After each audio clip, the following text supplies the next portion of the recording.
It's now 5 o'clock, so I'm calling the meeting of the Board of Supervisors back to order for this time-specific agenda item. Please let the record reflect we still have quorum and all members of the board are present.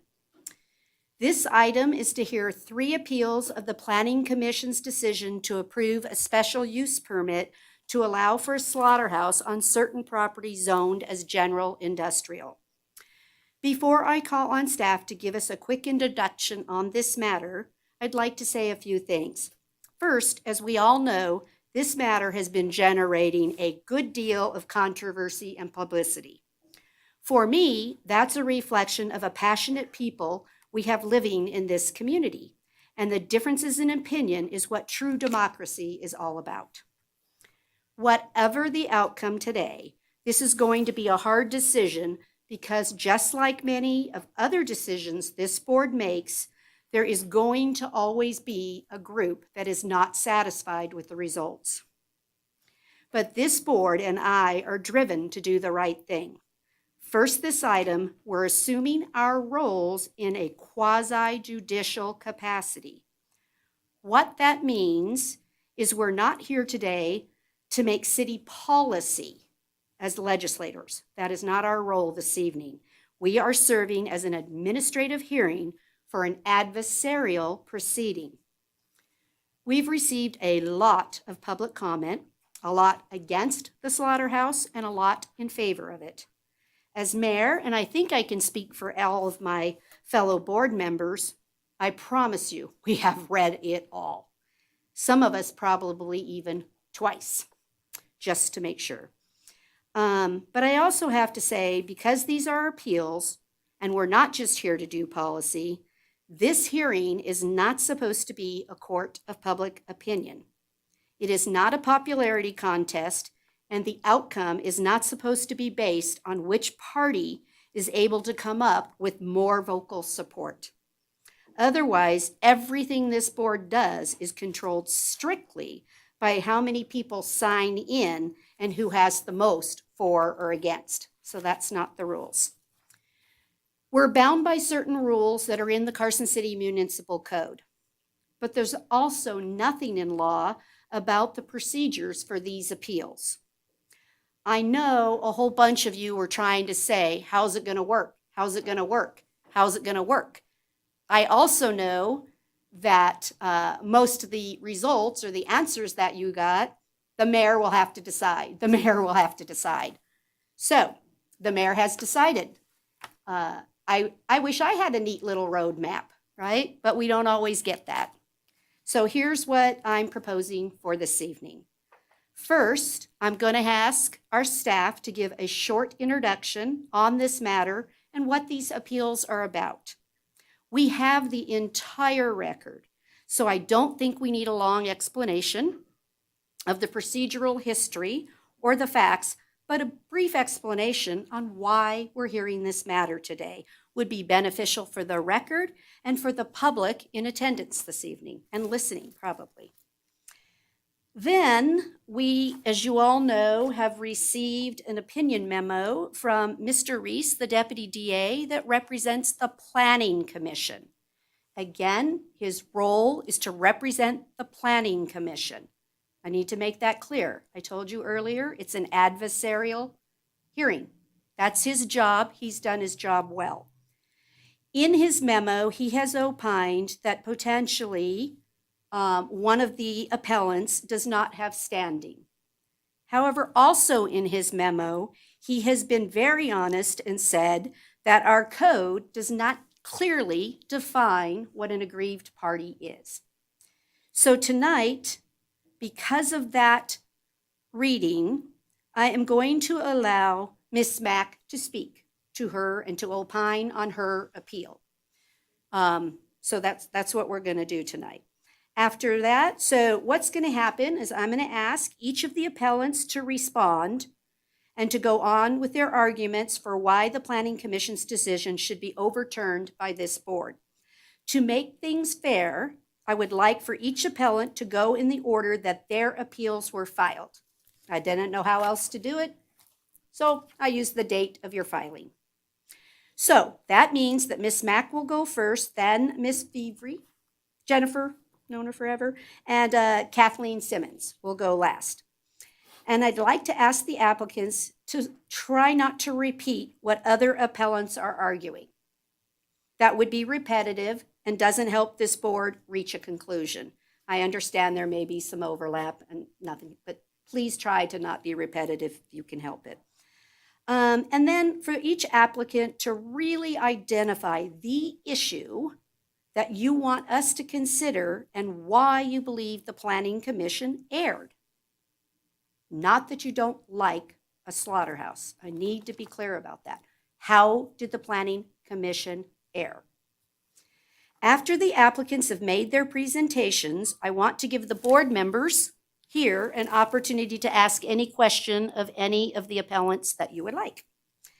Then I'm going to ask the applicant for the SUP to be able to respond to anything they would like to. This is not public comment. I had questions earlier. That is not public comment. They are the applicant. They are a party in interest to the result of this appeal. So that's not public comment. Hope I'm answering all the questions that I've seen in emails. I'm trying really hard here to go over them all.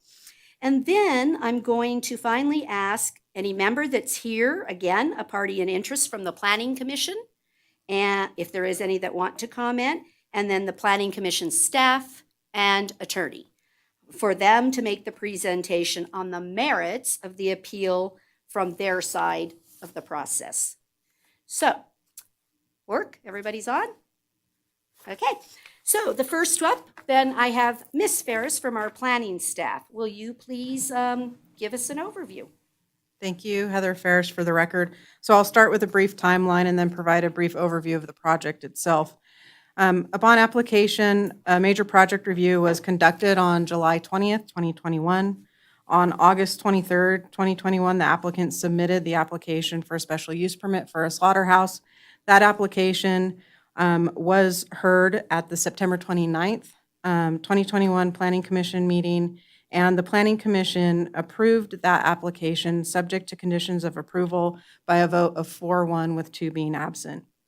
Between October 7th and the 11th, staff received 3 appeals of the Planning Commission's decision. Following receipt of the appeals, staff scheduled the appeal hearing for November 18th and sent the required notices. However, in the intervening time, one of the appellants did raise concerns regarding noticing of the Planning Commission meeting, and staff researched that claim and determined there was an error in noticing, making the Planning Commission's September 29th action null and void and requiring a new public hearing. The public hearing, after proper noticing, was held on December 15th, 2021, and the special use permit for the slaughterhouse was approved by the Planning Commission, subject to 31 conditions of approval, by a vote of 5-1 with 1 member being absent. Between December 20th and December 23rd, the 3 appeals which are being considered this evening were filed. So for the project itself, it involves a 4.43 acre project site, which is currently vacant and is zoned general industrial. As approved, the facility will include a 5,000 square foot building for harvesting, processing, storage, and retail sales, and a 5,600 square foot indoor corral or holding area for animals awaiting processing. A maximum of 60 animals can be processed per week, with animals being on site in the indoor corral for no more than 24 hours prior to processing. Additionally, during weeks where there are local events such as fairs, harvesting may occur up to 3 times per week, with a maximum of 120 animals on site at any one time, and this can occur up to 3 calendar days per year. 3 times per calendar year. In addition to harvesting, the applicant will also offer processing of game, on-site custom butchering, curing, and smoking of meats, and there will also be a small retail component as well. The facility will be required to be USDA certified and will be required to maintain all local, state, and federal permits and licenses. As a USDA certified facility, the facility must be inspected to ensure that the facility and the products being sold meet USDA requirements. This requires federal inspectors to be present at all times during livestock slaughter, and at least for a portion of the shift where other processing of meats is occurring. A USDA certified facility is required to meet stringent federal standards of inspection, including but not limited to the humane treatment of animals, sanitation of the grounds, facilities, and equipment, and pest management plan, proper ventilation, and the proper disposal of inedible or condemned portions of the animal. A slaughterhouse, as you've noted, is a conditional use in the general industrial zoning district. Therefore, a special use permit is required. As I stated, on December 15th, the Planning Commission held their meeting and did approve the special use permit, subject to 31 conditions of approval, because they were able to make all 7 findings in the affirmative. If the board wishes, I can go through each of those findings with you or answer any specific questions you may have about those 7 findings. As I already indicated, subsequent to the approval, we received 3 appeals from Doreen Mack, Jennifer Verivi, and Robert Butner, and Kathleen Franco-Simmons. Each of the letters are included in your packet for consideration, and each of the appellants are here this evening to present their arguments. The applicant is also here, as you've indicated. Stephen and I are available for questions as well. Thank you. Does any member of the board have a procedural question at this point? Seeing none, we're going to go ahead and move on. So the first one, as indicated in the process, is Ms. Mack. If you'd like to come and address, that would be great. Does not matter. Just turn on the speaker so it turns green around the ring. State your name for the record and Okay. go. Thank you a lot. Thanks, all of you. And I appreciate everything that you've done, and I know that this is not an easy decision to make. I'm Doreen Mack, president of the Downtown 2020 Group. I'm 3rd generation from here and have a vested interest in what goes on in our city, as do a lot of many other citizens here. The Downtown 2020 Group, the city, and other organizations have worked hard to improve our downtown corridor to recruit businesses, tourism, and make it a gathering place for our locals. Each of you, as an elected official, have a moral and ethical obligation to make responsible decisions that affect our community and citizens. Residents of our town are fearful of the effects this will have on their health and well-being and property being devalued. Is the Board of Supervisors willing to take personal responsibility if this project is detrimental to the youth, peaceful enjoyment, economic value, or development of surrounding properties or the general neighborhood, or other adverse impacts? The demographics of Carson City has changed over the years. This is now mixed use with businesses, residential neighborhoods, possibly future housing developments. Additionally, this is a recreational area with hiking trails and directly across the highway from Centennial Park and ball fields, and home to the historic Empire Cemetery and the Morgan Hill Monument.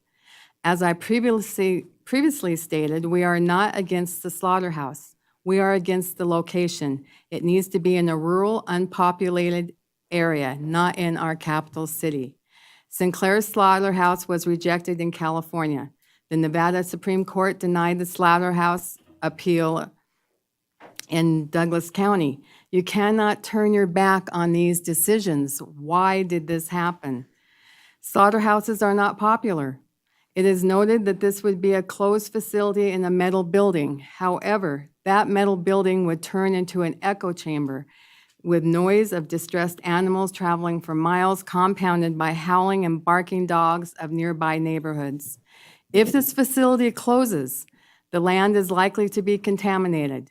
We do not need another piece of land in our city like the V&T property that has been vacant since the 50s. Please do not make another mistake that generations will pay for. The city has received a $9.3 million grant to be used to transform East William Street to accommodate sustainable economic growth and enhance the quality of life in Carson City. Our mayor, Lori Bagwell, said Carson City can and will use these funds to accommodate sustainable economic growth and enhance the quality of life. The slaughterhouse is not conducive to this vision. Carson City is not only known as a friendly senior community, but also a college town. We need to continue to create, encourage, and improve an environment and atmosphere where seniors feel safe and our youth can plan to build a future and a career and raise their families. This applies to everyone, not just a chosen few. I again respectfully reiterate, the Slaughterhouse Project should not be approved for Carson City. Apply the golden rule. Do unto others as you would have them do unto you. I ask that you look into your hearts, reflect on your own livelihood, and embrace the pleas of our community against this project being in our city and deny this moving forward. This needs to be put on a ballot for public approval. Thank you for your time. God bless you all. Thank you. Does any members have a question? Supervisor Giomi? Thank you. Thank you, Doreen, for your presentation. You bet. I have a couple of questions. I believe it was one of the letters you had sent to us, maybe before the first or after the first approval. And just now you mentioned potential contamination. I guess I'm a little curious how you come to deduce that there will be either groundwater contamination or ground contamination at all when all of that will be monitored. It's on a slab, it's self-contained. I guess I'm struggling to understand how you come to the conclusion that there will be ground contamination. Well, in anything, whether it's the blood from the animals or feces and any absorption that gets put into the ground for any reason, that's going to contaminate that area. And the bottom line is, none of us in this room know what this will do. None of us. We've never had to deal with a slaughterhouse before, and we're all going by what we're hearing, and we want the best for the community. But it's those things that are out there that we don't know about. Did anybody know about that when the V&T Railroad was in there? And look at it now. I mean, it's just a disaster, that land that is still not occupied. So it is a concern. It's a concern because we don't know. And because there will be some of that debris from the animals, it would have to be. Animals going in and out, and certain things that of them being cleaned or whatever it is that's going to seep into our ground. Okay. I mean, I understand what you're saying. I don't know that I agree with that. I mean, I think there are a lot of businesses in our community that have contaminants that are self-contained. And I guess I just don't find that argument compelling, but I appreciate your opinion. So thank you. Thank you. Supervisor White? Thank you. Title 18.02.0604, C4 is very clear. The letter shall provide the necessary facts or other information to support the appellant's contention that the staff or commission erred in its consideration or findings supporting this decision. I'm having trouble where you pointed out any action of the Planning Commission where you find an error that the Planning Commission committed. I don't think that the people in the surrounding areas, the residential areas and the neighborhoods have been taken into account in this. And being at that meeting and seeing all the people that were against it and the few that were for it, I mean, it was just hands down more against it than there were for it. The people that live there have come out and spoken. We've sent in letters. They've sent me letters. One of the caretakers for Virginia City said this is an absolute disaster for tourism. Don't do it.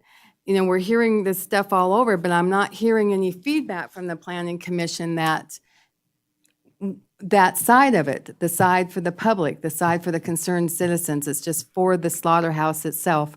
I understand the reasoning behind this, and I believe that it could be so where we would all come together and maybe decide on something that would work for everybody, and maybe that's taking it to a vote. I don't know, but there's got to be a better way of doing this than just assuming that it's good and hoping that it is and dealing with the results afterwards.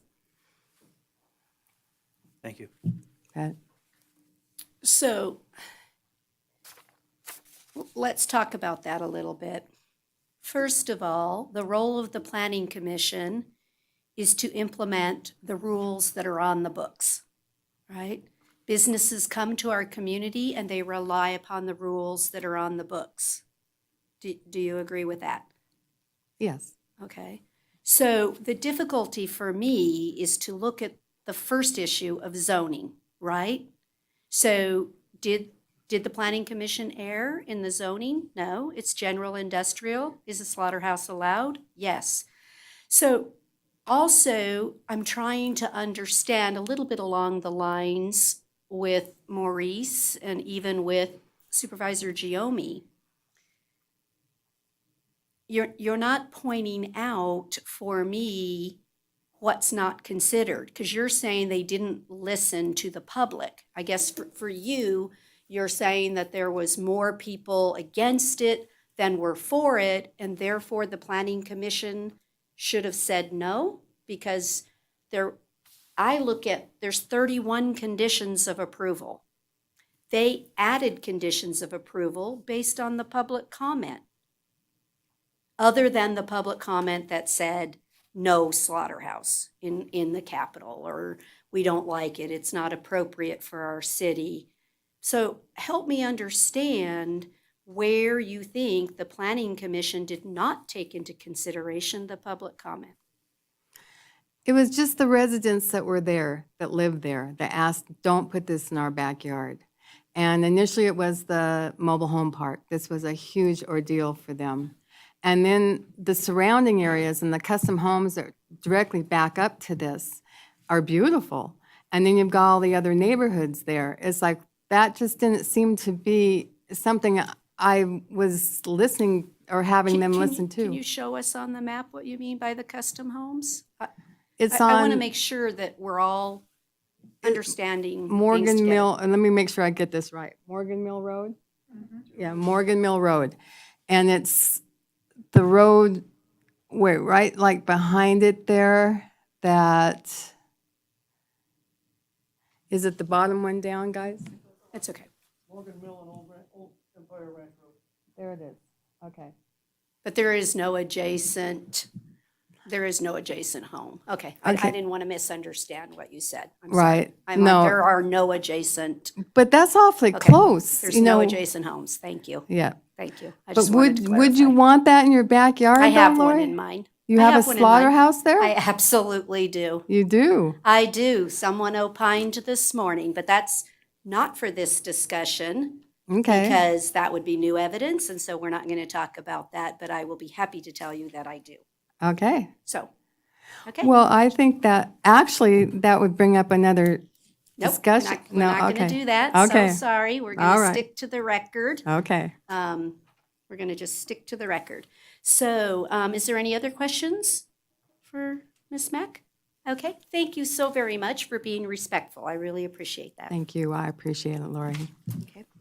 So next up, Jennifer, it's your turn. And is that Bob? Okay, come on up.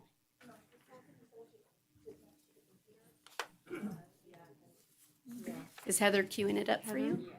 Oh, thank you. She wanted me to. Here, well, let's kick this down. Okay. We're doing what to do? No, you're gonna sit there, I think. Well, I'm gonna give you, I got another chair, I'll give you a chair. Thanks, sorry.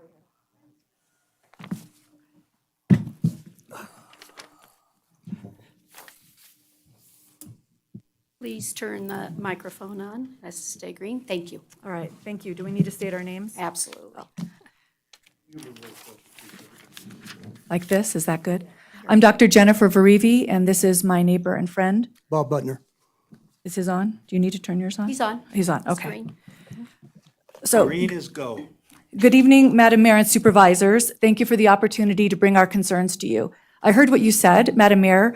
I believe that we are addressing directly the findings and what we think are the problems with the findings, which is a lack of data or incorrect data on which those decisions were based. I believe that we are presenting information that was in that very big pile of data because we used a lot of data to come to our conclusions. And so if anything is different from that, I hope that it'll be pointed out because we are trying to conform to this administrative appeal. So as you know, we disagree with the decision made by the Planning Commission to recommend a SUP for the proposed facility. We believe that findings number 1, 2, 3, 4, 6, and 7 cannot be made, and particularly finding 2, which is close to our heart, because that is about the peaceful enjoyment and economic value of our property. I just bought my house a couple years ago. I have a very long mortgage to pay. And that the 31 conditions of approval are absolutely necessary. And we would agree that they are an attempt to be responsive to the public comment. But they also, many of them place an undue burden on the public. Many of them require us to suffer harm, document the harm, send in complaints about the harm, and advocate for action to stop the harm. We oppose the SUP because the location of the proposed facility is too close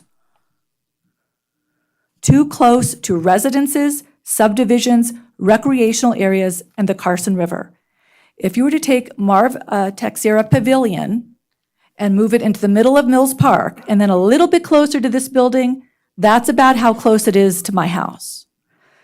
So Bob knows a little bit better about distances, so he has some things to say here. Well, and I don't know if we need to go too far into that. Listen into the explanation of details on what the Planning Commission did wrong. But the peaceful enjoyment aspect of it,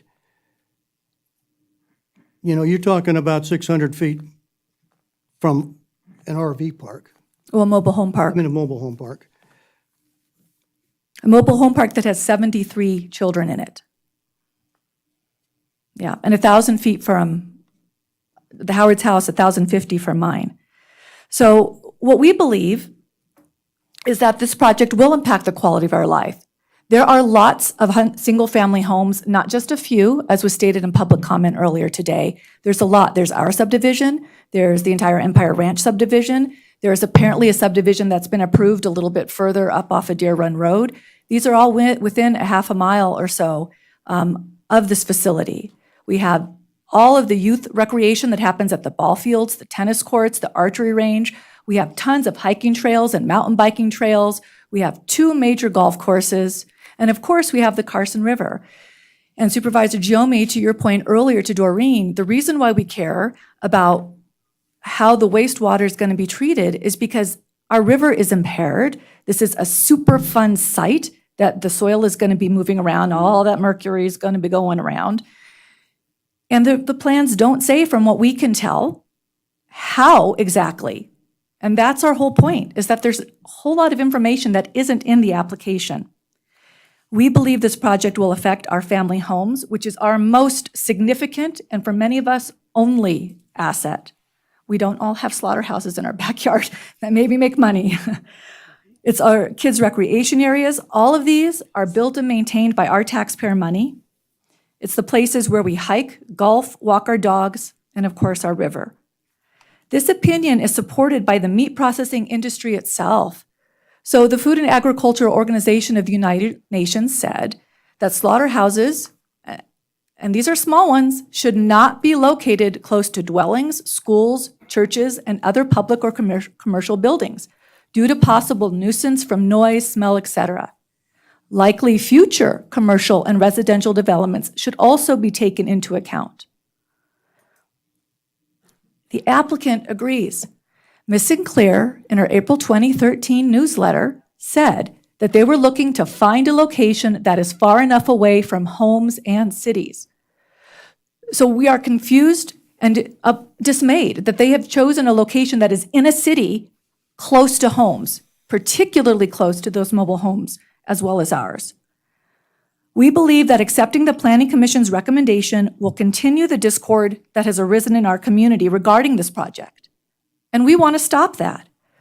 We are here to ask that you push the rewind button to deny the recommendation and instead put us on a path that provides a community-first solution that will enable all parties involved to win. We believe that the Planning Commission was provided incorrect and/or insufficient information and that with full and accurate data, a better decision can be made. At least, for sure, a decision that we can have confidence in. So I'm in industrial organizational psychology. My field takes all the stuff you learn in psychology and applies it to the workplace. I work with businesses. I've consulted with GE, Boeing, Marriott International, Charles Schwab, a whole host of Fortune 500 companies. We are the measurement experts of the psychology world. I understand data. My skill set is in collecting it, analyzing it, and applying it to business solutions. What I've had a difficult time is with all of the hearsay and the assertions that have been made. The mayor and I were talking about something offline because she wanted to approve my presentation, and it's infuriating that we are being asked to be okay with the decision that is not based on sufficient data. Bob has some background in this as well, and he just wanted to share especially about how he sat on the Quality of Life Committee. Yeah, so in '96, I was vice president of Carson City Little League. I'm the guy that built the T-ball fields, or got them built. I didn't actually build all of them. And I was asked by, what's his name? Anyhow, Was the president of Little League for about 1,000 years. It's okay, we got it. Sit on the Quality of Life Commission. And all of the youth sports organizations, all of the organizations in town, both youth sports service organizations, we all came together and talked about what the plan was, what a plan could be for the future of Carson City, because they wanted to pass a quality of life tax. They wanted to increase a tax, a 0.25% sales tax, and we hadn't passed a tax in Carson City in 1,000,000 years. We still haven't passed one. Getting a tax passed here is challenging. For one thing, tons of people come here, as you know, that they come here because there's no income tax. They come with a lot of money. The observation being, the quality of life discussions were all about creating an environment where people would come to enjoy the outdoors, to enjoy the cool things that Carson City had, and develop those for the long term. And a slaughterhouse was never mentioned. We were looking for clean, popular, work-friendly industries that would come to Carson City, and how we would entertain those people and their kids when they came to Carson City. Right. So even though it's in the code and this facility could be built, it doesn't mean that it should be built. We get that this is inherently an adversarial process. It's still disturbing and disappointing. And you know what? We could do something different. We could choose to do something different than the way it's been done. The fact remains that this is our community, right? You are our representatives. We elected you, and we want to be on the same page with you. We're not here to make trouble. But because we are genuinely concerned about this facility, and I'm not okay with having a slaughterhouse in my backyard. It's unacceptable to me because the data suggests that harms are likely. The way that we collect in this, when I was doing research, what I found is that communities across the country, I think this is on the next slide, no. The way that they collect objective data, instead of relying on their personal experience, he went to Wolfpack Meats, you went to Wolfpack Meats, and we have different opinions, they collect objective data, and they do that by doing feasibility studies. Feasibility studies are an industry standard practice. We provided several examples to you, some very long, so that you could see the depth and breadth of these studies. At the last Planning Commission meeting, a Carson resident who now attends Texas A&M University gave public comment in support of the proposed facility.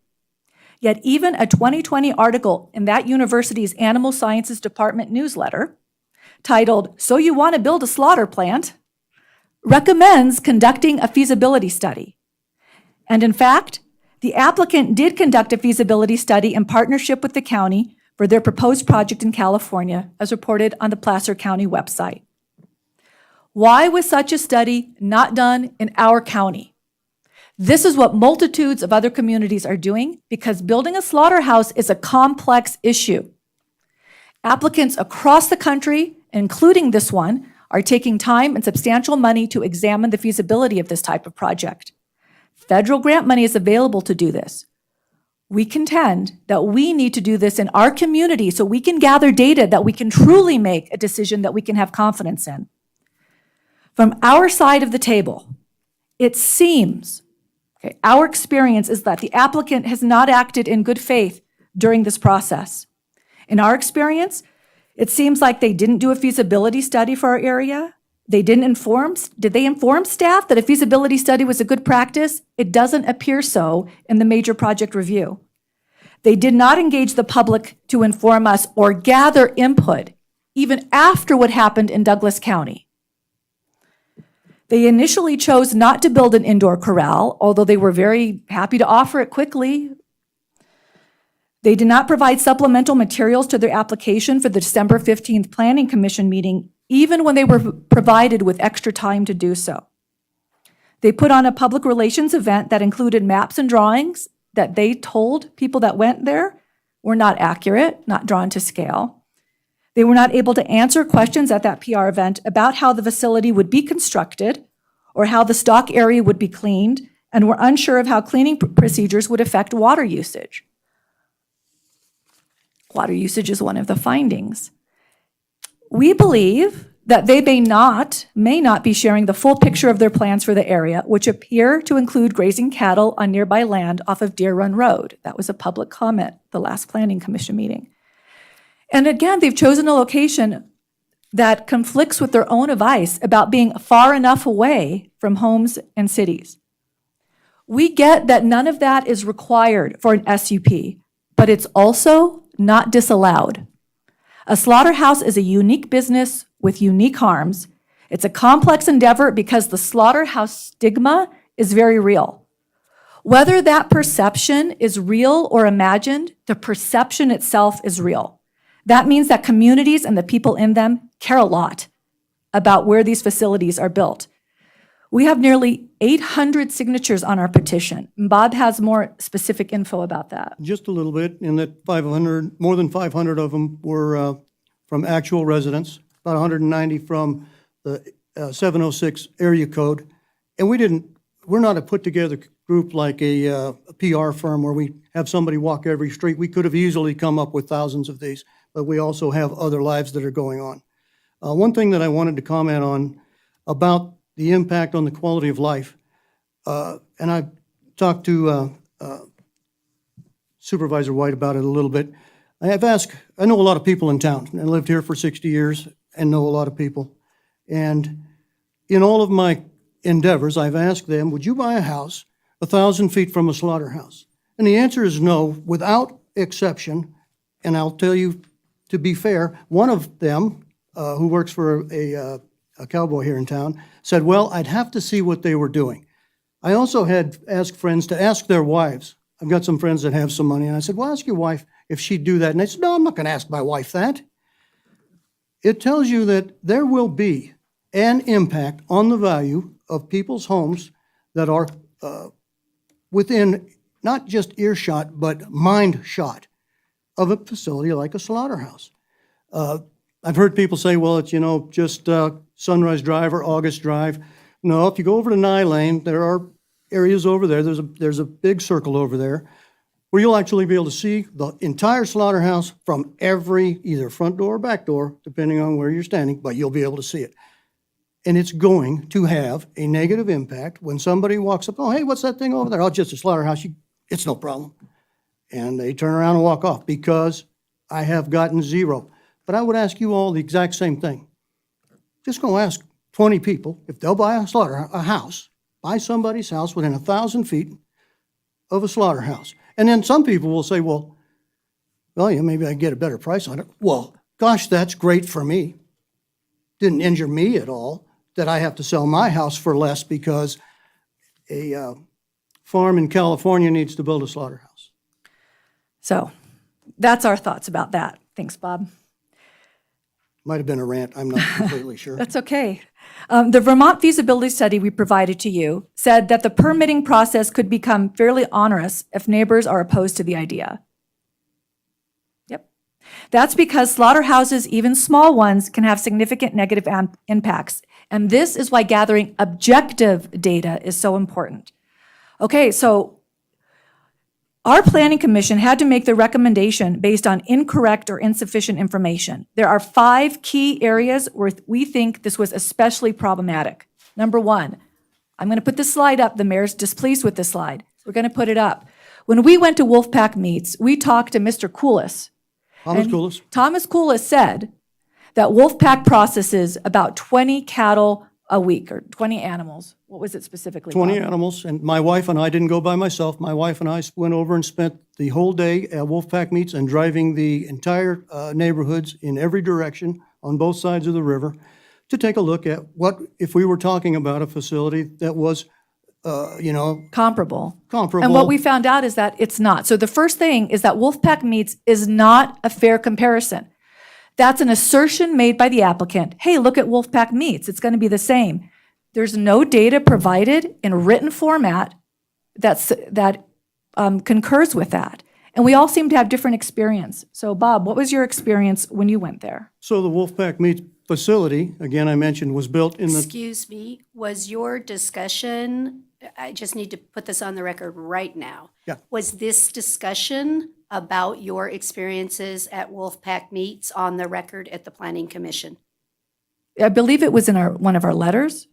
I'm so sorry, I don't, Some of unless this I'm is, missing something. some of this was in the letters that we wrote. I don't know whether this particular one was, but I know No, the other no. things we're going to He's- say. He's going to go over his experiences at. Okay, unless then I why don't we stick to the misunderstood. facts? Thank you. Okay. Thank So you. what we have put in our letters before is that there are no houses near there, that the indoor corral doesn't require, or the outside corral doesn't require to clean it, that the 1960s building is built differently. It's made of thick concrete walls, not SPF lumber. And that we've mentioned this before as well, that the Wolfpack Meats, just like any other university slaughterhouse, is subject to a great deal of oversight by government agencies. That will not be possible with Wolfpack Meats, which is a for-profit private corporation.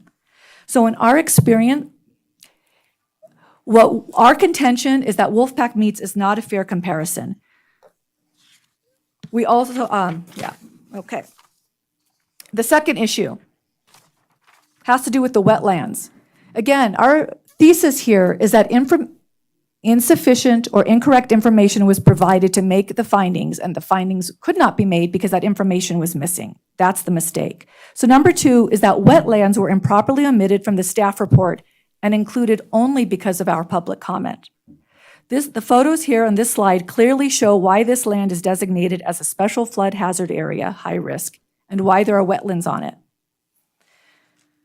So we submitted information to make this memo happen, and that was because we knew that the proper procedures had not been followed to declare the wetland. We were told that a site visit was made, but that's not the proper way to determine wetlands. You need to use the United States Army Corps Engineer Wetland Delineation Manual, which requires you to bring a shovel and dig a hole, identify the plants, and understand that sometimes it's the wrong time of year to see that it's a wetlands.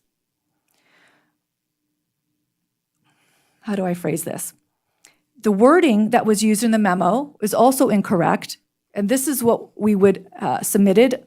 I don't mean this to be new evidence. We could have submitted it at the time, but I thought it was more appropriate to submit it here, so I guess that's my bad. But this is the way it should read. That the applicant must provide a wetland delineation report using the 1987 USAC Wetland Delineation Manual. And I'm reading it because I'm hoping that if you choose to go forward with this SUP, that you'll include this with the correct regional supplement completed by the USAC or staff trained by the USAC in wetlands identification to accompany the building permit application and to obtain approval from the U.S. Army Corps of Engineers for the project design as it relates to wetlands prior to any permits for construction being issued. The wetlands and the river matter. It's where we recreate, and it is the beauty of the land. It's why people come, many people come. Neither this manual nor the wetlands inventory map that we provided were used in the recommendation made to the Planning Commission. These are legitimate, valid tools, and at the time, it was said at the Planning Commission that they weren't. Those maps are absolutely appropriate tools to use. That is EPA confirmed. It's difficult and perhaps not prudent to trust the process, which is what I believe you guys are asking us to do, when the process is not done properly. The third issue that we have is with odor measurement. We believe, number 3, that objective odor measurement is possible.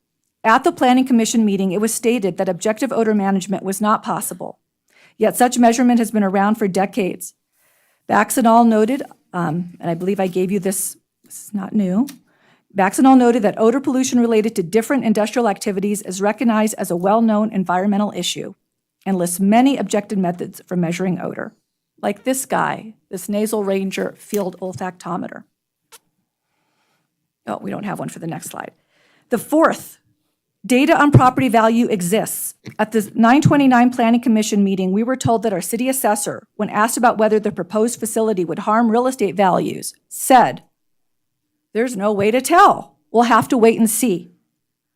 We disagree. We think there are ways to tell. We provided some studies and community testimonials, as well as links to court cases that discuss the issue. As Bob said, the slaughterhouse stigma is real. Furthermore, there's not a single study in the United States that shows that when you put a slaughterhouse in a urban area, that it improves values. Not one. Now, placing these in rural settings, it is highly valuable. It's a good resource, but not in urban areas. And like the many conditions of approval, which again we believe are necessary but burdensome, the wait and see approach requires us to be harmed, document it, complain, and then advocate for action. That's unfair, and once again sows the seeds of discord. One of the other findings is related to water usage, and this is a big concern. The water use, number 5, the water use in the application is significantly below industry norms.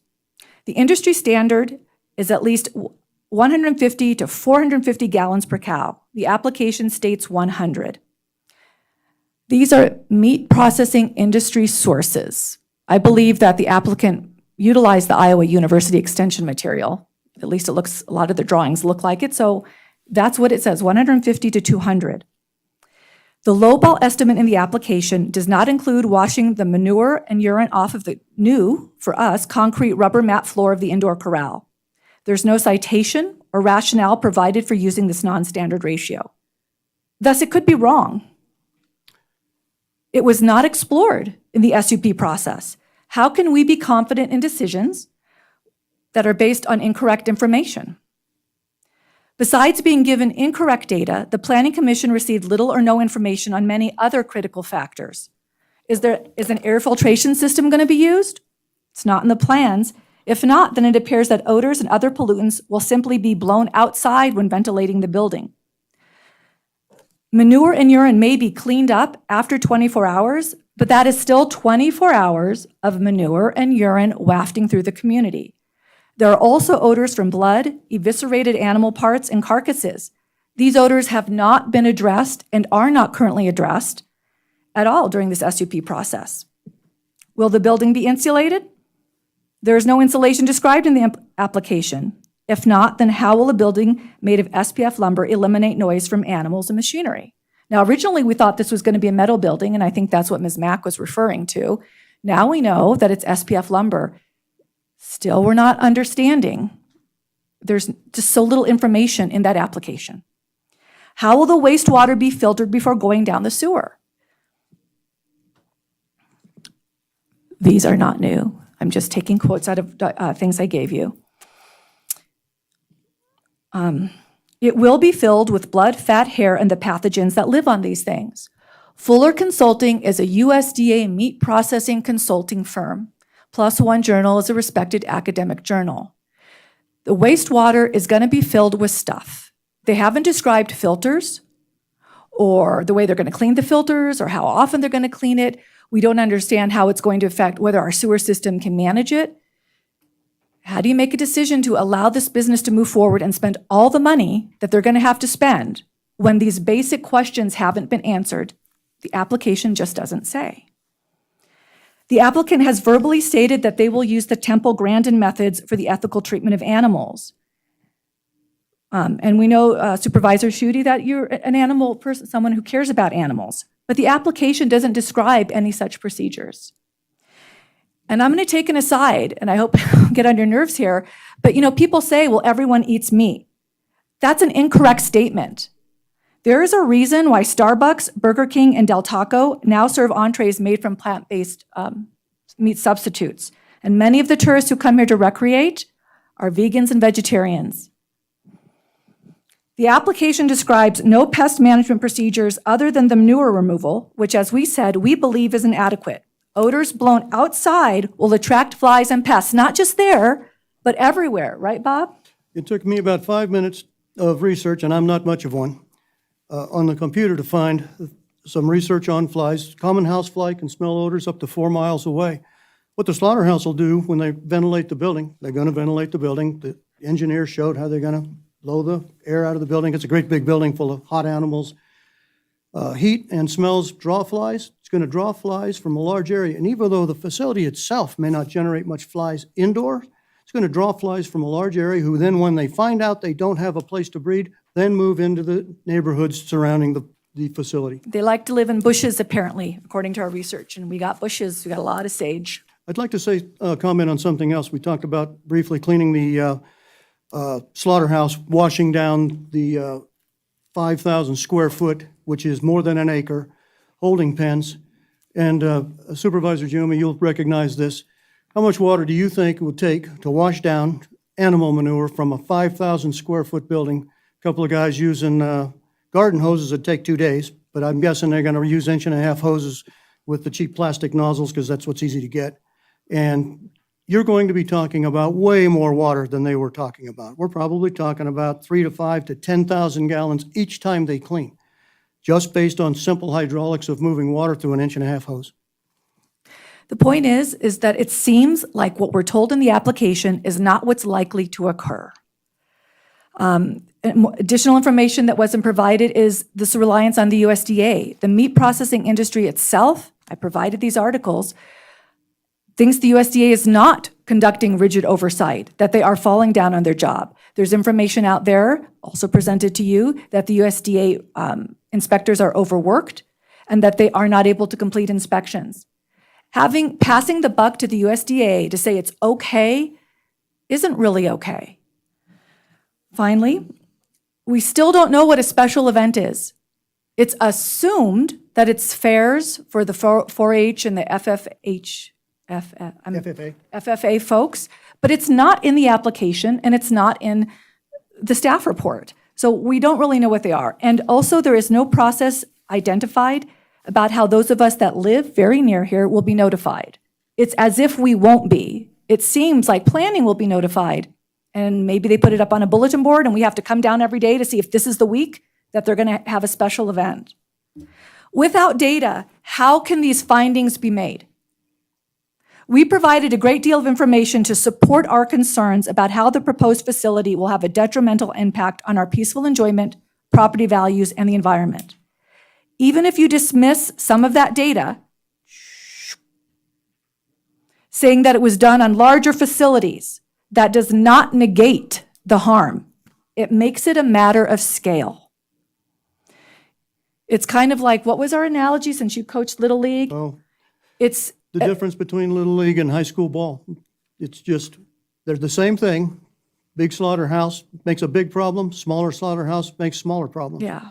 We know we're not going to get the harms of a Major League Baseball slaughterhouse, but we're also not going to get the no harms of tiny little oversight wolf pack meats. We're going to get something in between. Why should we be harmed when there is no benefit to the greater good? The task of the Planning Commission was to weigh the evidence and make a decision based on the preponderance of evidence. That means you take the data that say there will be harm and compare it to the data that say, well, things will be just fine. Whichever side tips the scale is the preponderance. Little to no data have been provided indicating that the harms we are concerned about will not happen, or that the facility will benefit the public. From what we understand, there's no need to have 3 regional facilities, right? We got Wolfpack, we got Buckeye. No indication that it will make meat more readily available or affordable. We provided information to you that boutique slaughterhouse meat is over $20 a pound, some $26 a pound. There's no indication it will provide economic vitality. just assertions. There's no indication that it will benefit our community as a whole, a community that is overwhelmingly opposed to the project. And although this isn't a popularity contest, the point of community is to be a community and to do things that benefit the community. So what we say matters. You're making decisions on our behalf. And the Nevada Supreme Court said that public comment mattered. When looking at the data, it is our data that tips the scales. The Nevada Supreme Court says the applicant has the burden of proving that things are going to be okay. They have not provided data. They have given us assertions. We're not okay with being told that things are going to be okay. We believe that the Planning Commission should have used more objective data to make their findings, and that if we were to use objective data, the findings might be quite different, but without it, they can't be made. We've been told that if the harms occur, this is what we've been told, that the city can revoke the SUP. Oh, let it all harmed, and then in a year or two, we'll look at the water, and we'll look at all the other stuff, and if it's bad, we'll take away the SUP. Well, given what's happened with the asphalt plant, that seems unfair to the applicant to put in that kind of investment, and it does not seem like it would bode well for our city's reputation to revoke yet another SUP. The information that we do have now indicates that our neighborhoods, communities, and environment will likely suffer some negative impact. We need to get this data now.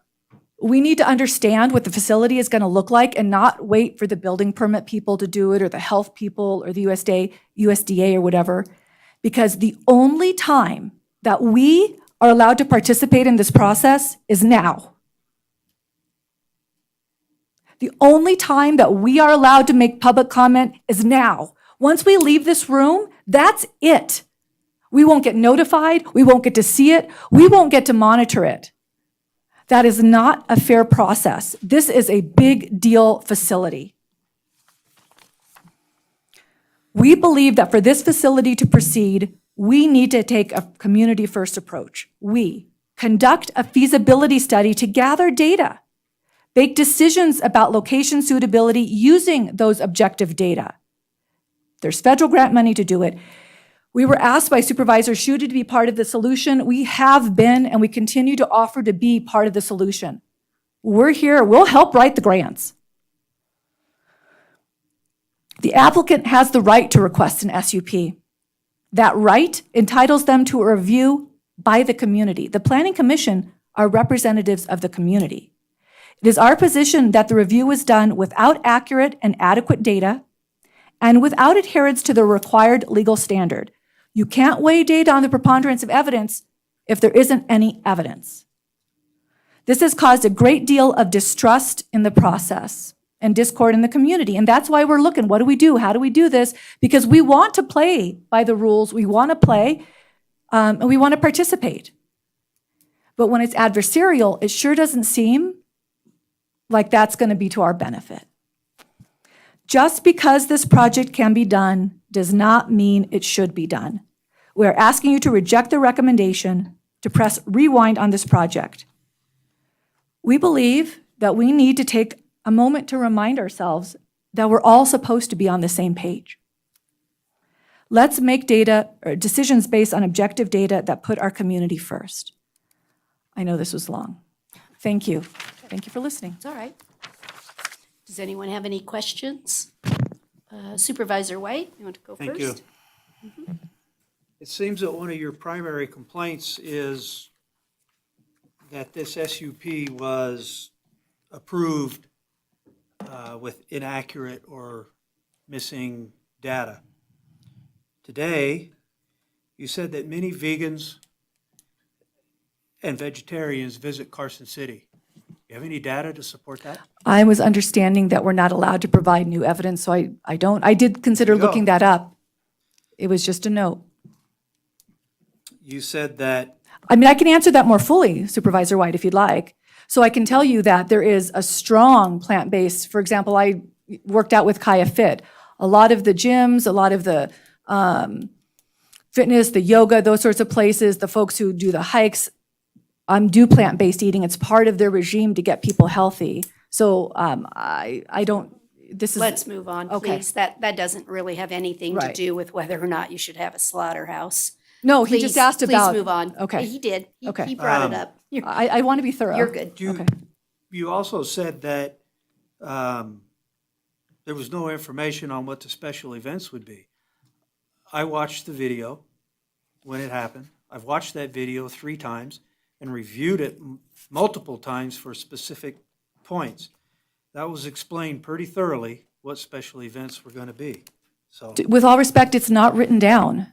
It could change. Verbal comments are verbal comments. I'm sure that if we were to consult the attorneys, we don't know what they are.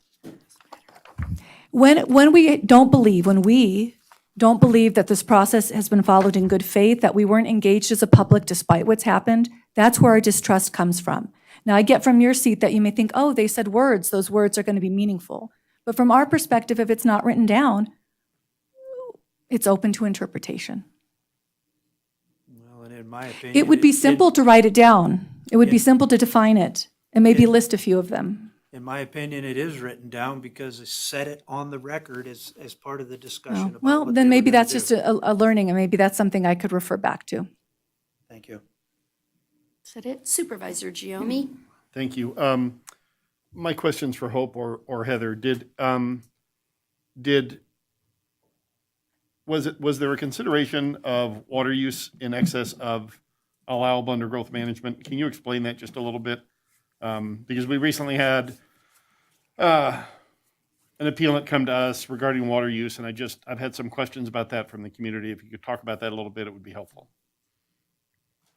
I think Stephen can probably speak to it more directly since he's the one that reviews the water usage, but yes, it was considered. Excellent passing of the ball. If I can just expand real quick, I want to draw to the attention of the board to condition number 22, which speaks very specifically to water use. And what it says is the water use will be analyzed by Carson City staff for the first 3 years of operation at annual intervals. And if the water use exceeds the water use estimated by the applicant will be required to correct connection fees and pursue any other approvals that may be necessary as they relate to water usage. So typically what would happen is the applicant would provide a report or an analysis of what they anticipate the water use to be. Our engineering staff would review that to determine whether or not they agreed with the assumptions and the anticipated volumes. And then it's rare that you see this condition, to be honest with you. But this condition was put in there as a safeguard to ensure that everyone got it right.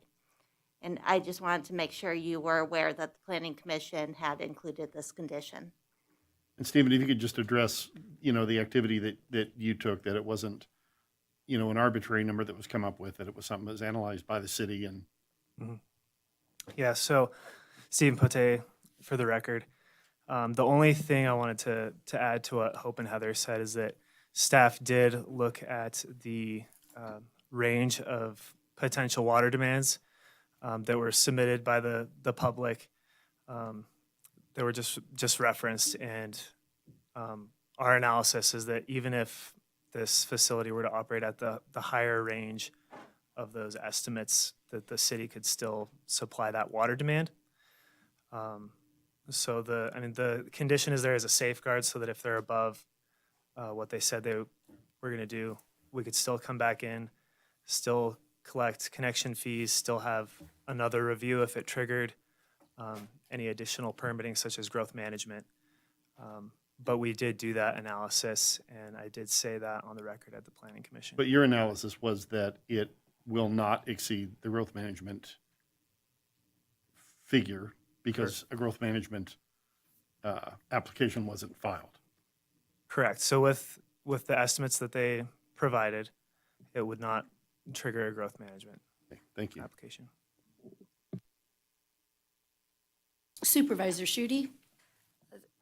So what you just said, with the estimates they provided, so if the water use is higher, in addition to cleaning the indoor corrals, has that amount of water been considered and looked at? So the amount I was referring to was, was the It was the 100 to, Yeah, that was in the original application, And which then- included the and then outdoor what- corral. what the public provided was the higher estimates. To the and- 450. And that was prior to the meeting that we analyzed those rates also up to 450. Do I? Are we allowed to speak to that? Just, we're going to do the question pieces, and then if you have a slight rebuttal or just additional comment, you may make it. Supervisor Jones? So how are we monitoring the water usage? Are they reporting to us? Are you monitoring it monthly or annually, or how are we going to do that? I suspect there's going to be a lot more water used than they're estimating. So the conditions require us to come back and analyze that. We would use the water meter for the facility, which includes daily and hourly and into the minute readings.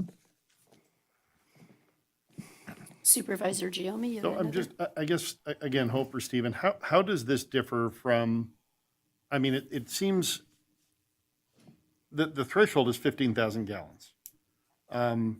Just on the surface, I mean, without doing a whole lot of analyticals, it would seem to me that that number is going to be exceeded. I have a hard time, as we sit here, even imagining that it wouldn't be.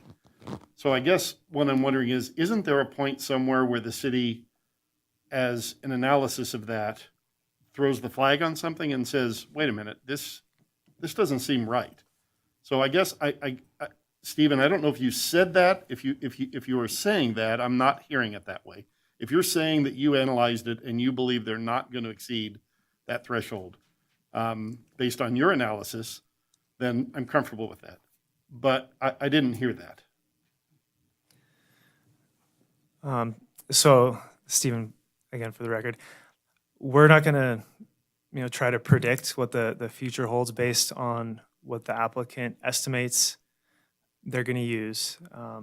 They would have to be significantly more than their estimate to trigger that. So- And again, the intent of the growth management review is one, do we think this is an appropriate use of resources, and two, does the city system have the capacity to handle it? Right. The staff isn't making an opinion on whether or not it's an appropriate use of resources, but we can give an opinion on whether or not the city system has the capacity, and it's our opinion that it does. I guess I'm not asking about capacity. I guess I'm asking about the estimates of use. I guess that's what I'm asking. And so if I'm hearing what you're saying, you're relying solely on their estimates of use and not doing an analysis on our own to determine if their estimates of use are reasonable. So in other words, if a car wash made an application and said, we're going to wash 10,000 cars a month and we're only going to use 100 gallons of water, we would say, okay, but in a year, we're going to catch you. I mean, I know that's a ridiculous comparison, but So no, our analysis initially relied on their numbers, and then after Jennifer submitted another source, we took that into account as well okay. and used those ranges and looked at that. Okay. And in the case where it exceeds 15,000 gallons, they would then have to get permitted from the Growth Management Commission, which is a planning commission. And were the Growth Management Commission not agree that the use is applicable, then they would have to reduce their usage below 15,000 gallons, correct?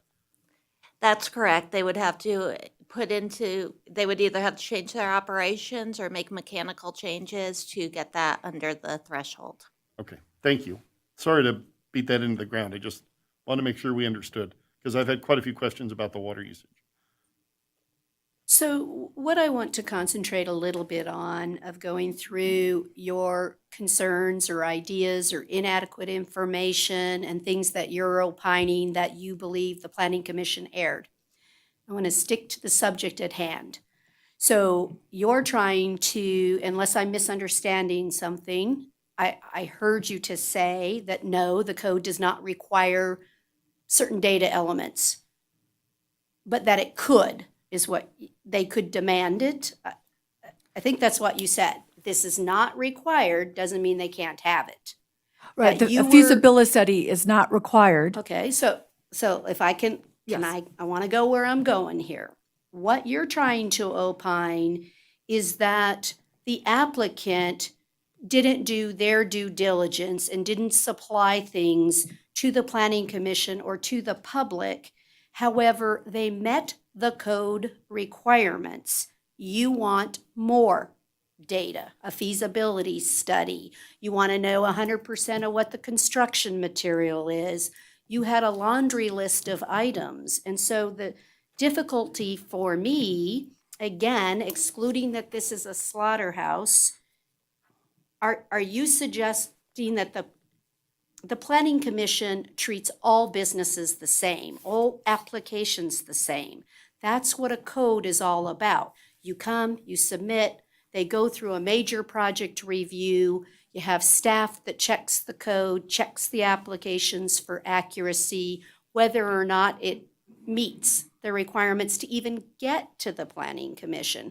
So I'm trying to understand how you want to hold the applicant or the planning commission to extra data that is not required. I'm not saying it's not a good idea for data, but it isn't required. So help me understand that. Sure, from what I read, and your familiarity with the code is much deeper, I'm sure, it doesn't have any specifics. It doesn't define how much or how little data is required. But it does require that a preponderance of evidence be used as the legal standard for making a determination. So therefore, it appears to be a subjective process. And the fact is that we aren't treating the slaughterhouse like any other business. It's a special use permit. It needs to be treated specially. So the code says that they need to submit an application. The application, the information in the application appeared to be what was suggested to them from the major project review. The major project review probably would have been a better place to suggest a feasibility study, for sure. But the fact is, how would staff know? How would they know to do that? The applicant could have informed them about this very unique kind of business. So I guess what I'm hearing is that I get that maybe there's not this definition, you need, 12 pages of information, but you need to describe what you're doing. And my contention, our contention, is that they haven't really described what they're doing. The drawings that they submitted initially in their first application were pretty basic. They didn't define a lot of the elements that go inside the business. And then the indoor corral was never presented until very recently, so we never had a chance to look at that. When you don't have an entire 4,300, 5,300 square foot facility, whatever it is, in the application, that seems like a pretty big lack of data. When you're going to say that you're going to put stuff down, blood and hair and stuff down the sewer system, and you don't describe the filtering system, that seems like it should be there. So my contention is that it's pretty clear that their application didn't have sufficient information to even meet the basic description of the project. May I address part of it with just respect to water? So let's just talk about water, because I think there's some confusion going on here. In the application, they talked about 100 gallons or 150 gallons per animal. What they're talking about is cleaning the animal. When you slaughter the animal, there's a whole bunch of cleaning up that you have to do. At the initial Planning Commission meeting, after the initial application was talked about by the developer, then public comment was heard, then the indoor, they offered it up as basically, they had been through the game twice, been slaughtered twice, figured out, okay, we're going to address some of the issues, which are the big ones that scare people, are smell and noise and flies, and we'll put it all inside of a building. This 150 gallons does not address cleaning the 5,000 square foot manure-covered floor. Urine, manure, turns into a nice sludge. That's not part of this number. I was a fireman for 40 years. I know something about squirting water out of a hose. Chief Giommi, Supervisor Giommi, knows something about water coming out of a hose. And with 1,000 gallons of water, I'd be surprised if you could make a 5,000-foot area wet, let alone clean. We're talking about cleaning it. It's supposed to be FDA. They've got to clean these facilities. You're not doing it with the numbers that they're talking about. And because they didn't have to in the application, because the initial application did not have a concrete floor covered by rubber, or however they're going to do that, that would then be washed. So we're talking about two different numbers of water. That's what we're talking about with how data was not provided to the Planning Commission.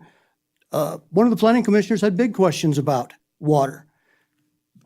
But just cleaning the animals, that's just one part. But let me, again, it is adversarial, and we do have to ask the questions on both sides. Sure. And I assure you we'll be doing the same thing to the other side. The code indicates that they can't exceed 15,000 gallons. They are allowed to do that.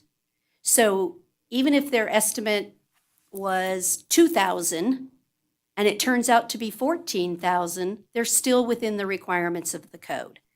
So if they exceed the 15,000, as discussed, they'll have to come get another permit, and the Growth Management Commission may not grant that. They may say, guess what?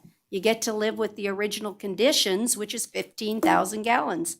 Right, or they may say, you've invested so much money, go ahead and go, right? Because, I mean, Steve and I do math differently, I guess, because when I looked at that 150 to 450 range, and I calculated it out, times 60, 100 times 60, and did all that, I got to 250, and they were getting to 15,000. And that doesn't include the weeks where they're harvesting 120 animals a week.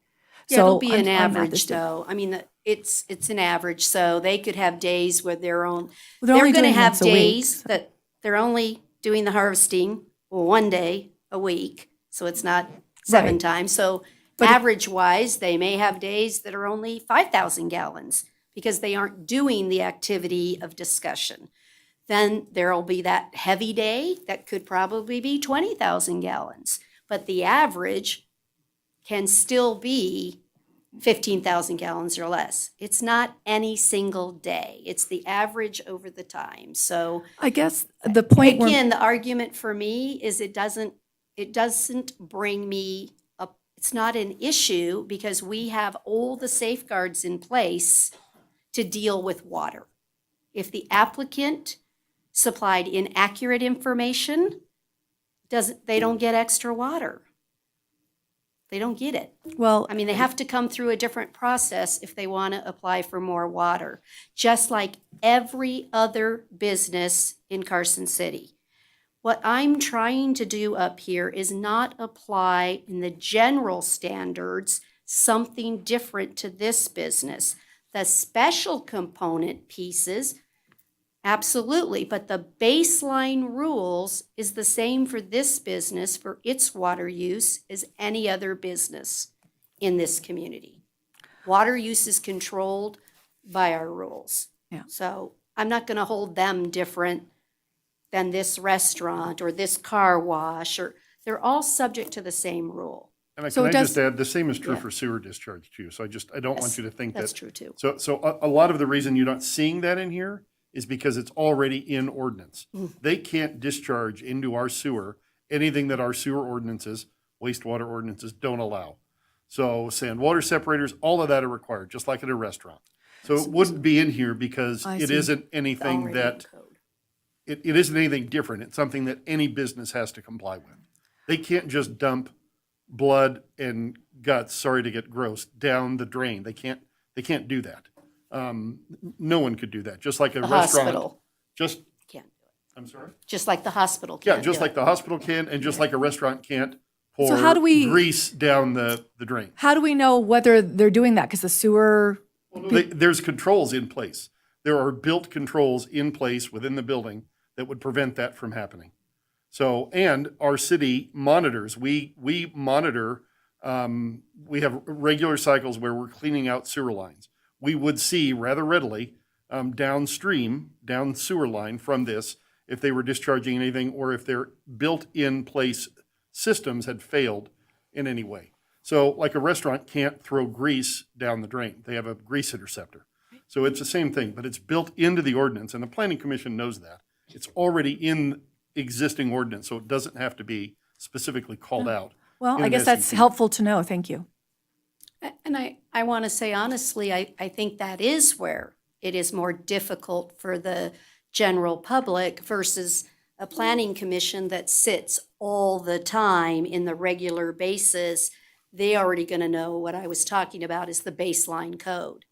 So you're not gonna see a condition of approval because it's already in the code. And I apologize to all the public for how much work it seems for you to even have that knowledge base. It's very difficult, but I just want to stress that staff works very hard. We're working on an update to all of our codes just to try and make them easier for the public, right? Because that's also, it's important. And- We and- want you to be able to read it. I just don't want you to understand that we don't use data to make the decision. Did they have a feasibility study? No, they did not. Is it required in code? No, it is not.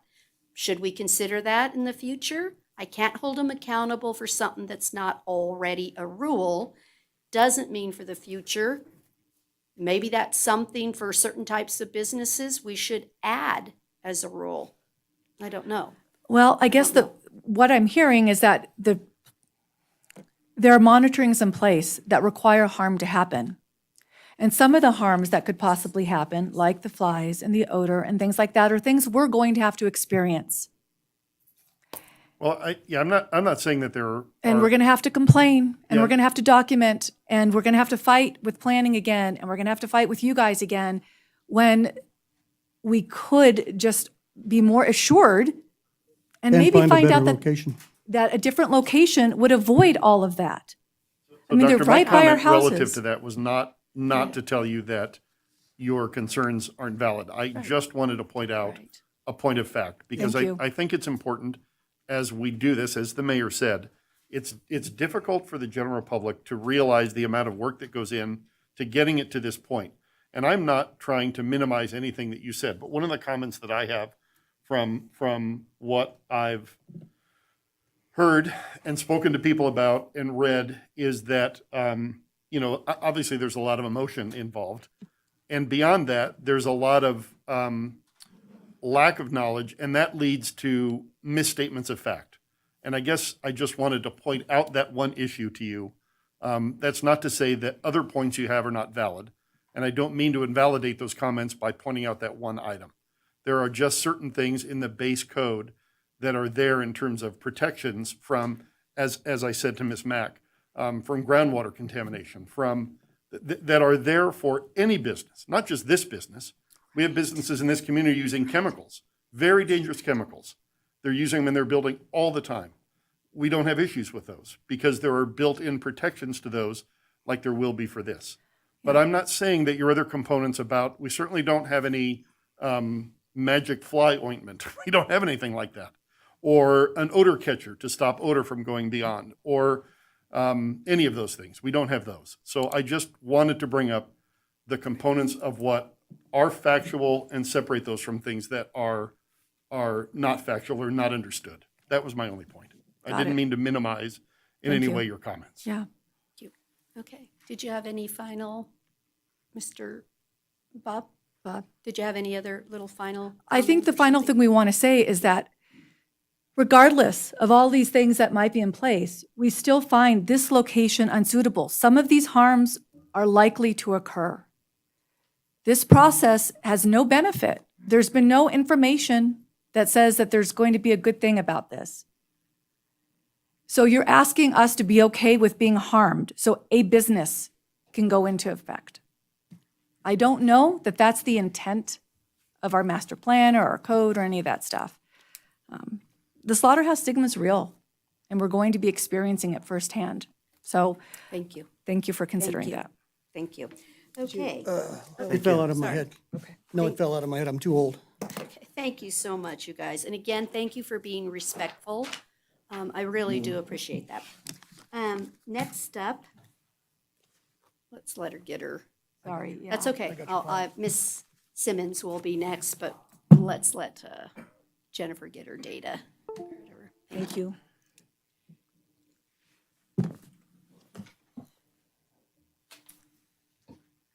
Okay, come on up.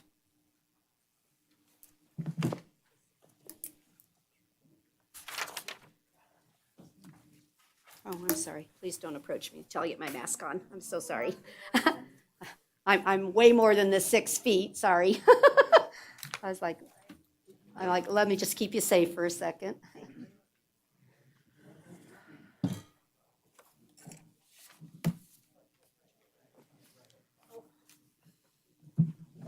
Second verse, yeah.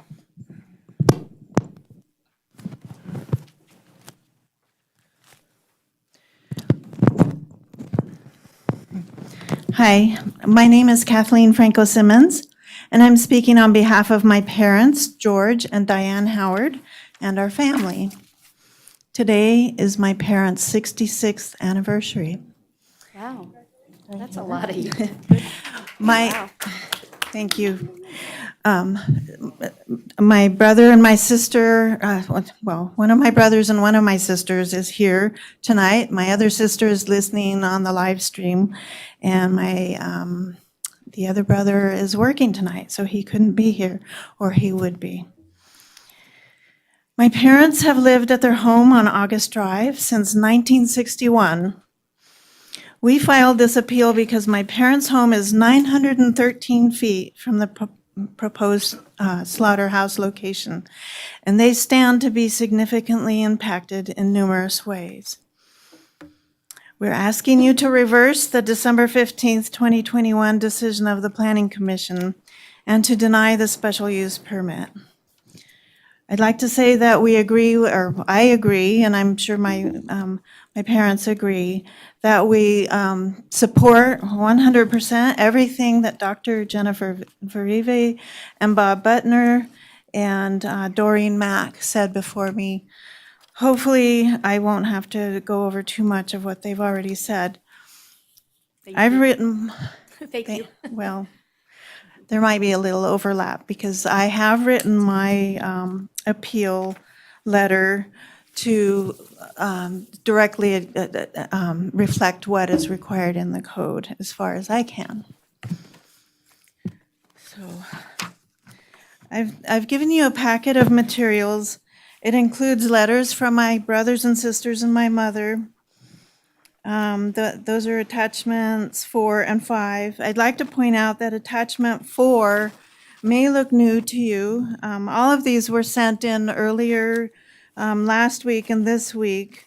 But attachment 4 from my sister Renee Pizzo was emailed on Tuesday, January 25th.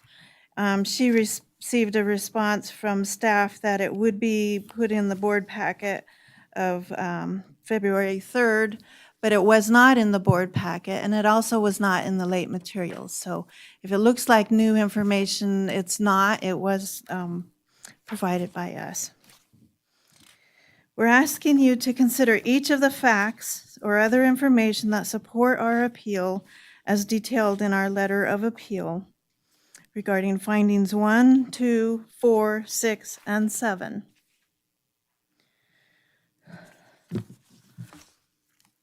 So I'm going to jump over to attachment 1, part of the letter of appeal, and I'm going to go through the points. I'm starting on page 2. I'd like to first point out that the municipal code states, and Jennifer did allude to this, the applicant for a special use permit shall have the burden of proof by a preponderance of the evidence to provide facts supporting the proposed special use permit. There was a lack of evidence or meaningful data, reports, or analysis provided by the applicant and staff to support findings and conditions of approval.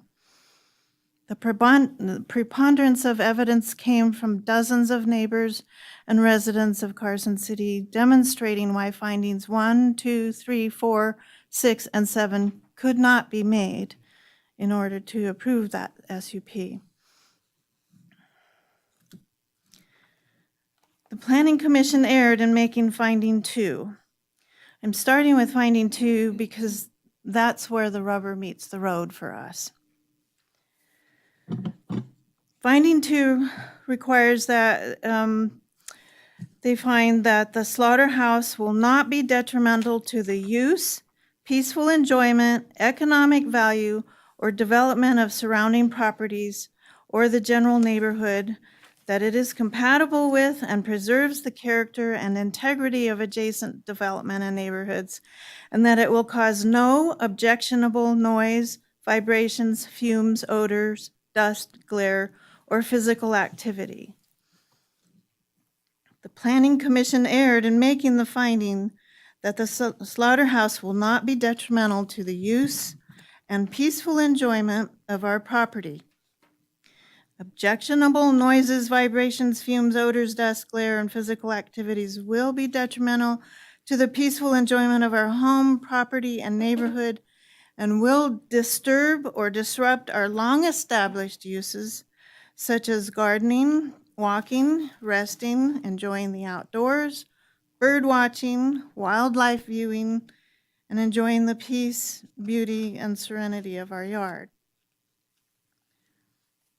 The conditions of approval provide inadequate mitigations with little or no evidence that the slaughterhouse will not cause these impacts.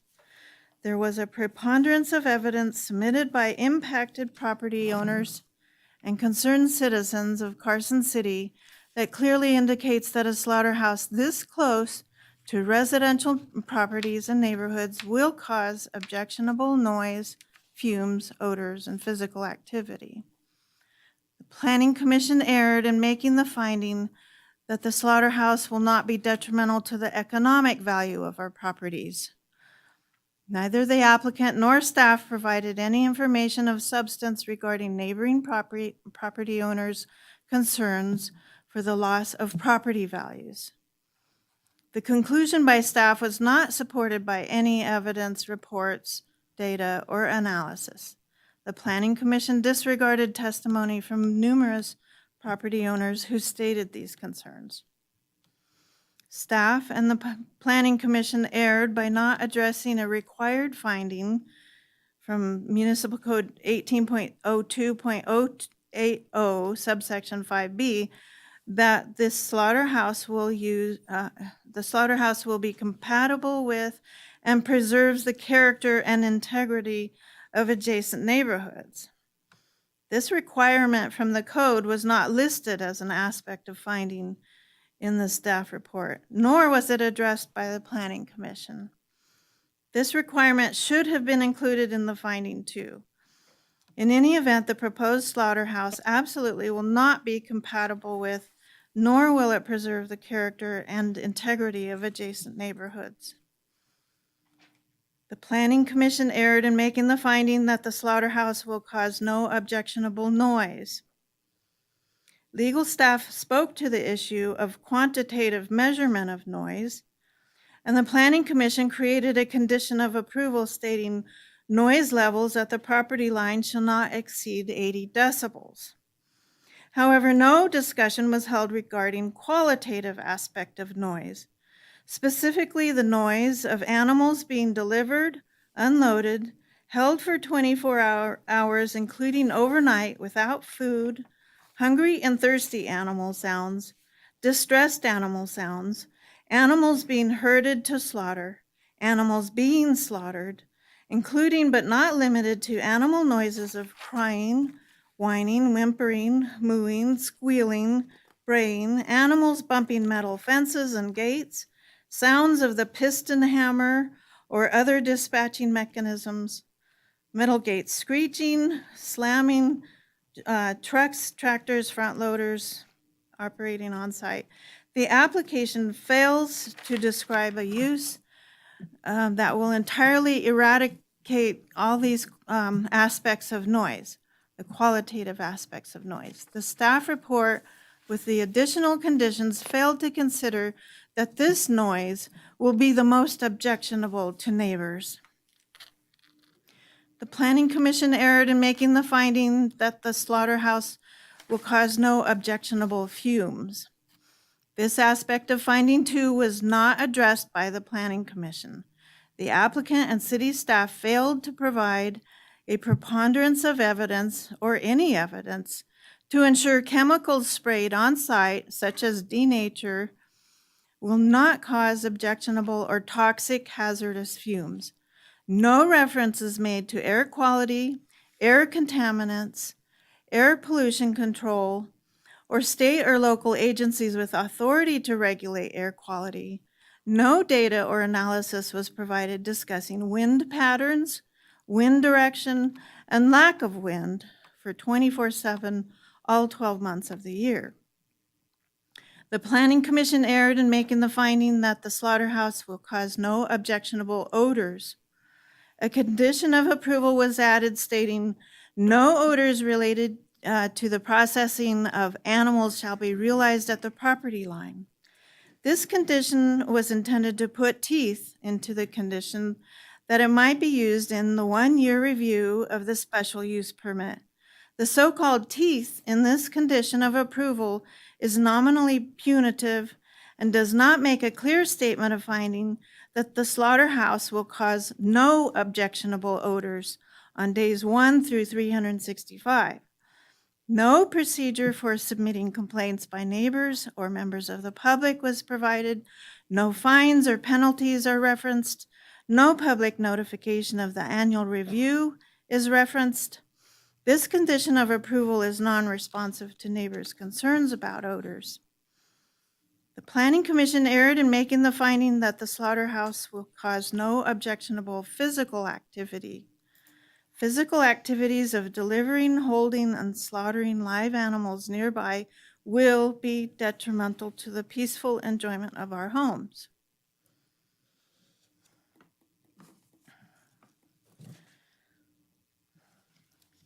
With regard to finding 1, the Planning Commission erred in making finding 1 that the slaughterhouse will be consistent with the master plan elements. The staff report concluded that, quote, "Chapter 3 of the master plan calls for achieving a more balanced land use pattern by encouraging infill and redevelopment within the city's urbanized area." However, more correctly, the master plan, which I've read in forwards and backwards at this point, the master plan calls for encouraging infill and redevelopment that blends seamlessly with established areas of the city. That's from theme 4, livable neighborhoods. And also, the city will work to maintain the quality and character of established neighborhoods and ensure that infill and redevelopment is designed in a manner that minimizes impacts on existing neighborhoods, including rural neighborhoods.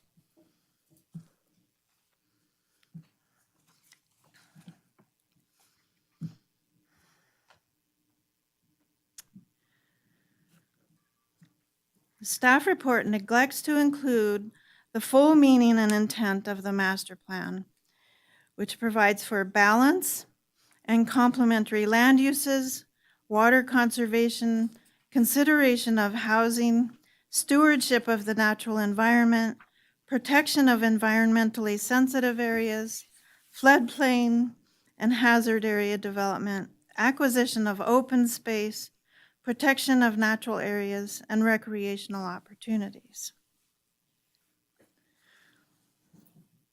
The master plan does not have the word slaughterhouse anywhere in it, nor does it describe any vision, goal, theme, or guiding principle that would encourage or contemplate building slaughterhouses in Carson City. The master plan vision statement speaks to recognizing the scenic and environmental quality of the community's dramatic natural surroundings and the quality of life of its residents. A slaughterhouse does not enhance the quality of life of the nearby residents, and in fact will be detrimental to their quality of life. Therefore, is not consistent with the master plan vision. The master plan designation for this location is mixed-use commercial. I looked it up, which is described as primary uses, commercial, retail, and offices. Secondary uses, up to 25% higher density residential, including live-work units, open space, parks, trails, schools, places of worship, other public uses, and senior housing facilities. None of these describe a slaughterhouse as an appropriate or desirable use. The master plan calls for preserving and enhancing the community's historic resources. A slaughterhouse in the open space corridor and historic site of Empire City between the Carson River recreational areas and our neighborhood, which has been used as open space recreational for over 120 years, will not be a protecting use. It will also not protect and enhance the historic Empire Cemetery.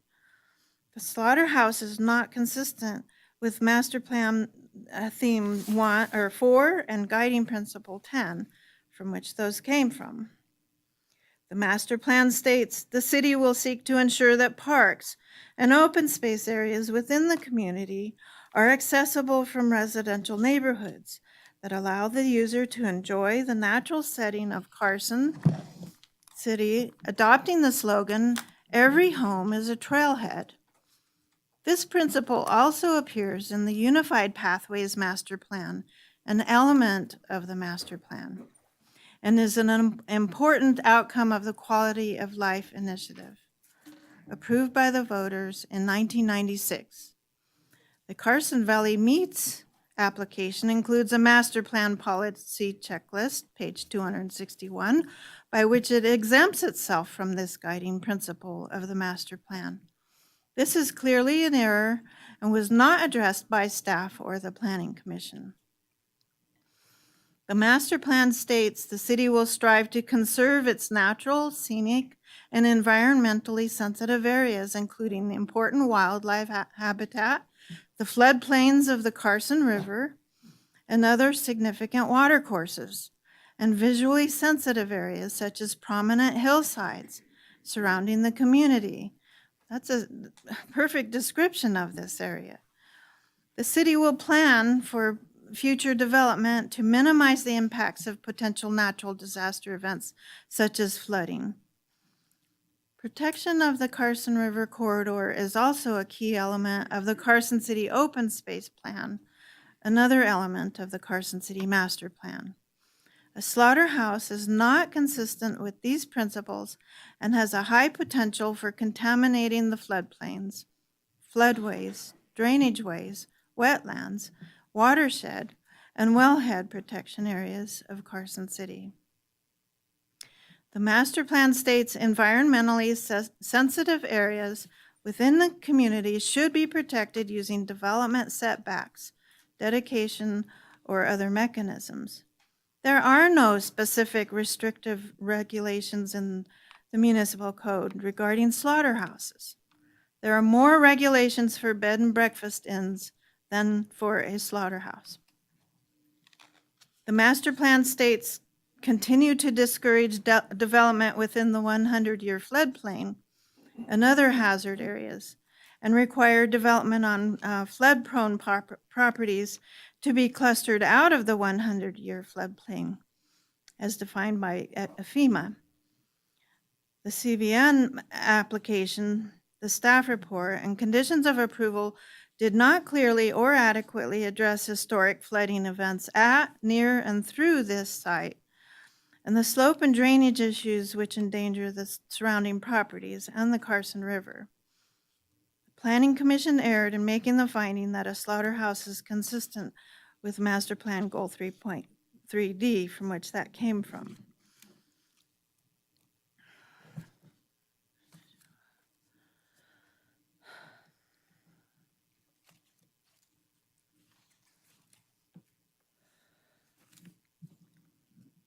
I'm going to also talk briefly about findings 4, 6, and 7 now.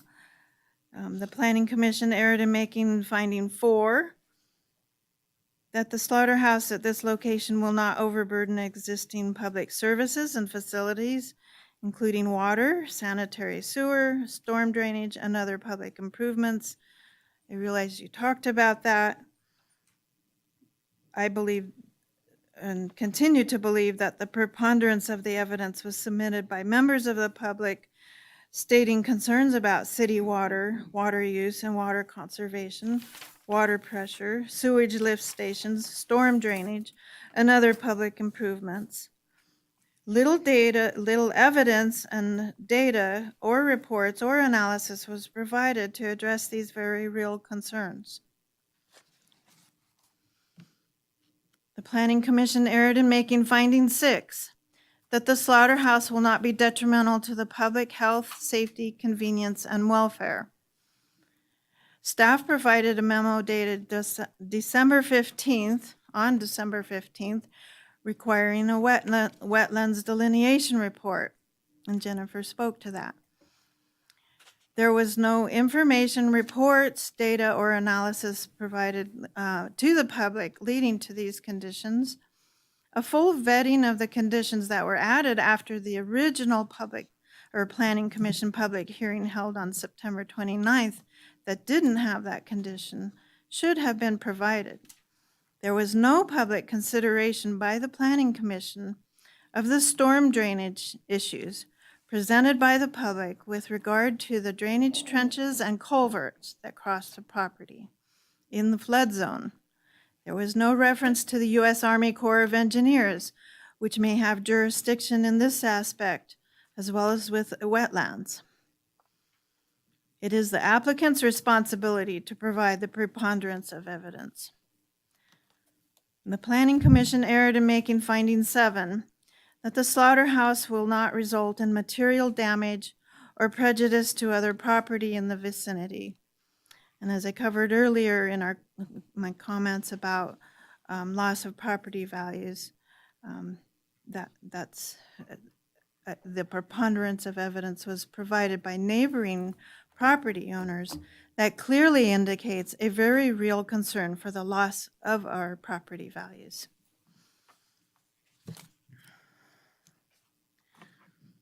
And so in conclusion, please listen to the many Carson City residents who have provided comments in opposition to the special use permit to allow a slaughterhouse at this location. Reverse the Planning Commission decision and deny the special use permit. Thank you. Thank you so much. Does any member have a question? Supervisor White? Thank you. I guess this is a question for staff. The comment was made that this property is in the open space corridor. Is that an accurate statement? I'm not familiar with the open space corridor. Can you reference the part of the master plan that you're reading from for me? Okay, I called it an open space corridor, which is what I've always known it as. It's a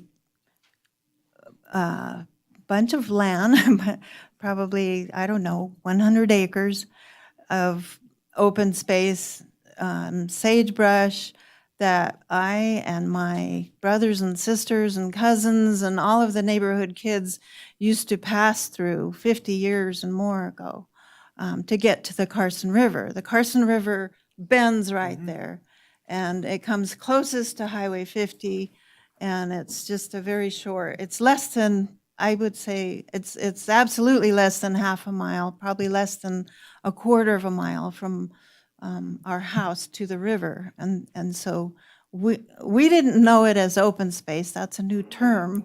We just knew it as going to the river. But it is in fact, and has been, private property. And we traversed it and we used Detroit Road, which according to the Unified Pathways trail coordinator, it's not yet recognized as an official trail, but it's called a social trail, and it's been used as a social trail for at least 50 years in my memory, and going a lot further back than that. And longer in mine too. Thank you. Crossed through there many times on the way to the river when I was a kid. Yeah. There seems to have been a lot of concern that this facility will be in the floodplain. Now, we do have a code that says they must build out of the floodplain, which means raise the building up to avoid a 100-year flood. Is that correct? Stephen Pote with Carson City Development and Engineering. So yes, we have a flood damage prevention ordinance, and this development, like any other, would have to meet the requirements of that. Part of that is addressed with the conditions. Bear with me just a sec. Condition 12, which requires them to get a letter of map revision, which is standard. Which goes along with, they have to build in a manner that will not negatively affect their neighbors. Is that correct? That's correct. Thank you. Supervisor Shute? This is a question for you, Stephen. So regarding potential flooding and flood damage, so in the event there was a flood like happened in 2017, and this occurred when animals were on site, how might that affect the drainage and the, like the culverts or whatever, the pits? I have it written in my notes, but how might that affect it? So when there is the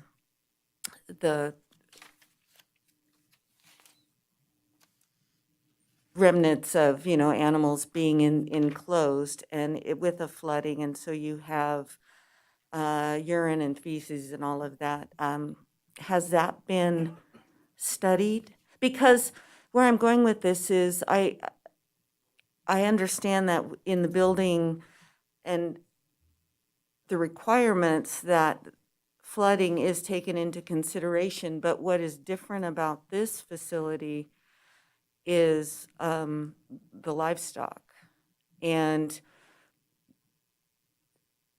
that adds another variable that isn't standard in a typical business.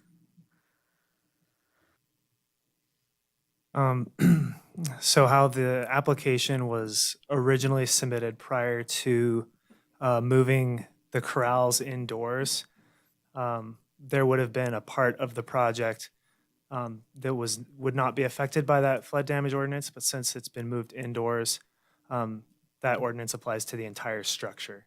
So it would all be protected by those measures.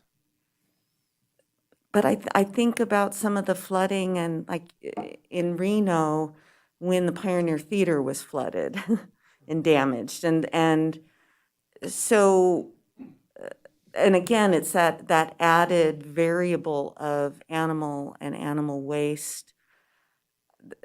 I just think it's important to know how something like that could affect the Carson River, could affect the groundwater, that kind of thing. Thank you. Thank you. Madam Mayor, if I may. Sir? Actually, I want to speak to that only because the Planning Commission spoke to that. And that was a real concern of the commission. At their first meeting, albeit not properly noticed, so we did it again. The commission was getting to know. And in part, they were getting to know because of the concern of contaminants and the runoff of contaminants to the river.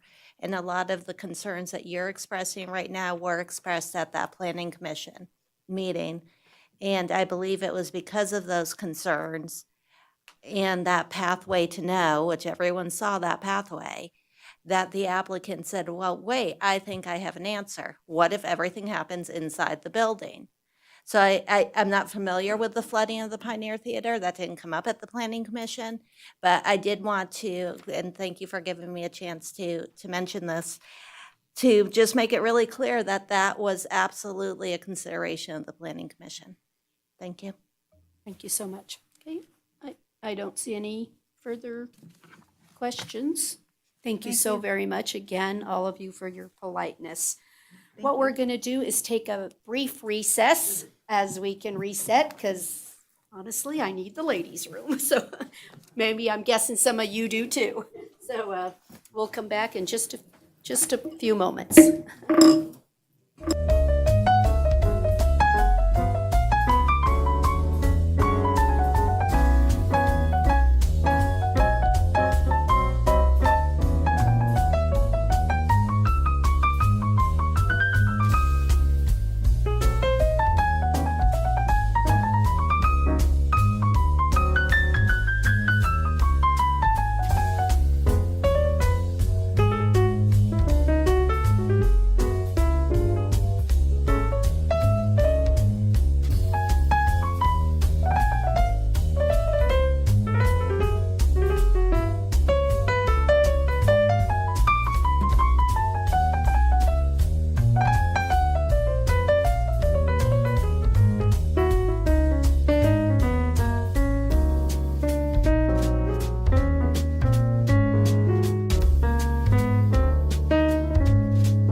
going to bring the meeting back to order. Thank you for allowing a small indulgence there.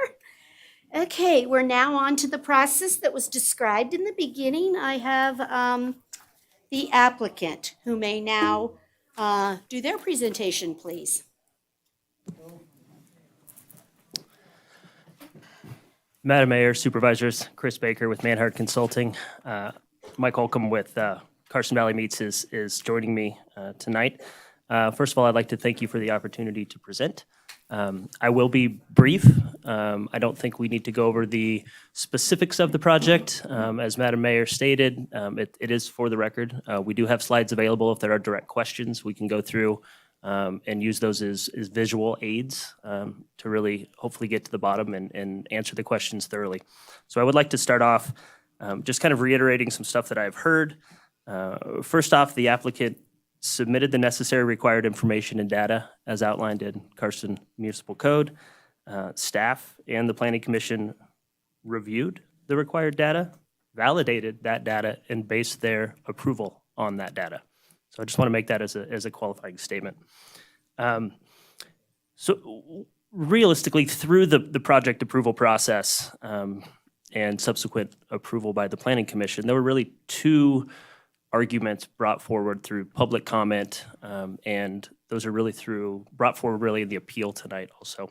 The first one was a slaughterhouse shouldn't be allowed in Carson City. That was not really weighed by the Planning Commission due to the fact that Carson Municipal Code allows for a conditional use of a slaughterhouse in this zone property, a general industrial zone. So that was really not focused on, nor should it have been. The next argument is the issue is not the use of a slaughterhouse, it's the location. Again, this is as you can see here, I have a zoning map for reference. You hear terms like established neighborhood and open space corridor. Realistically, this area is defined in your code. It's an industrial area. It's an established industrial area. The definition is right there on that slide of what an industrial area is. The general industrial district is established to preserve an industrial district for uses engaged in storage or manufacturing processes that potentially involve hazardous or commonly recognized offensive conditions.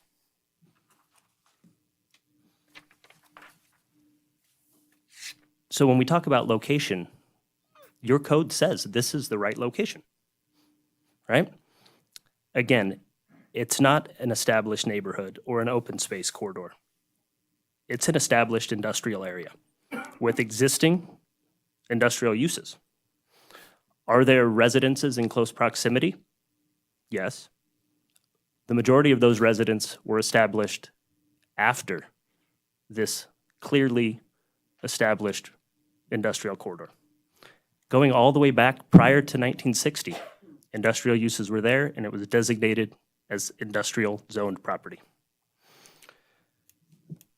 And in order to protect this industrial area, Carson City's gone to great lengths to ensure that it remains industrial. They understand, you as supervisors, the staff, the code understands the need for industrial areas. And this, as you see on the map, is really it for Carson City. There's limited industrial by the airport, and there's airport overlay. But for true general industrial, this is what you have, right? So whether or not this is the right location, it's defined in your code. It absolutely is. This board has gone as far to require disclosure statements on newly approved residential property adjacent to this corridor that states you need to sign a disclosure statement that says, buyer beware.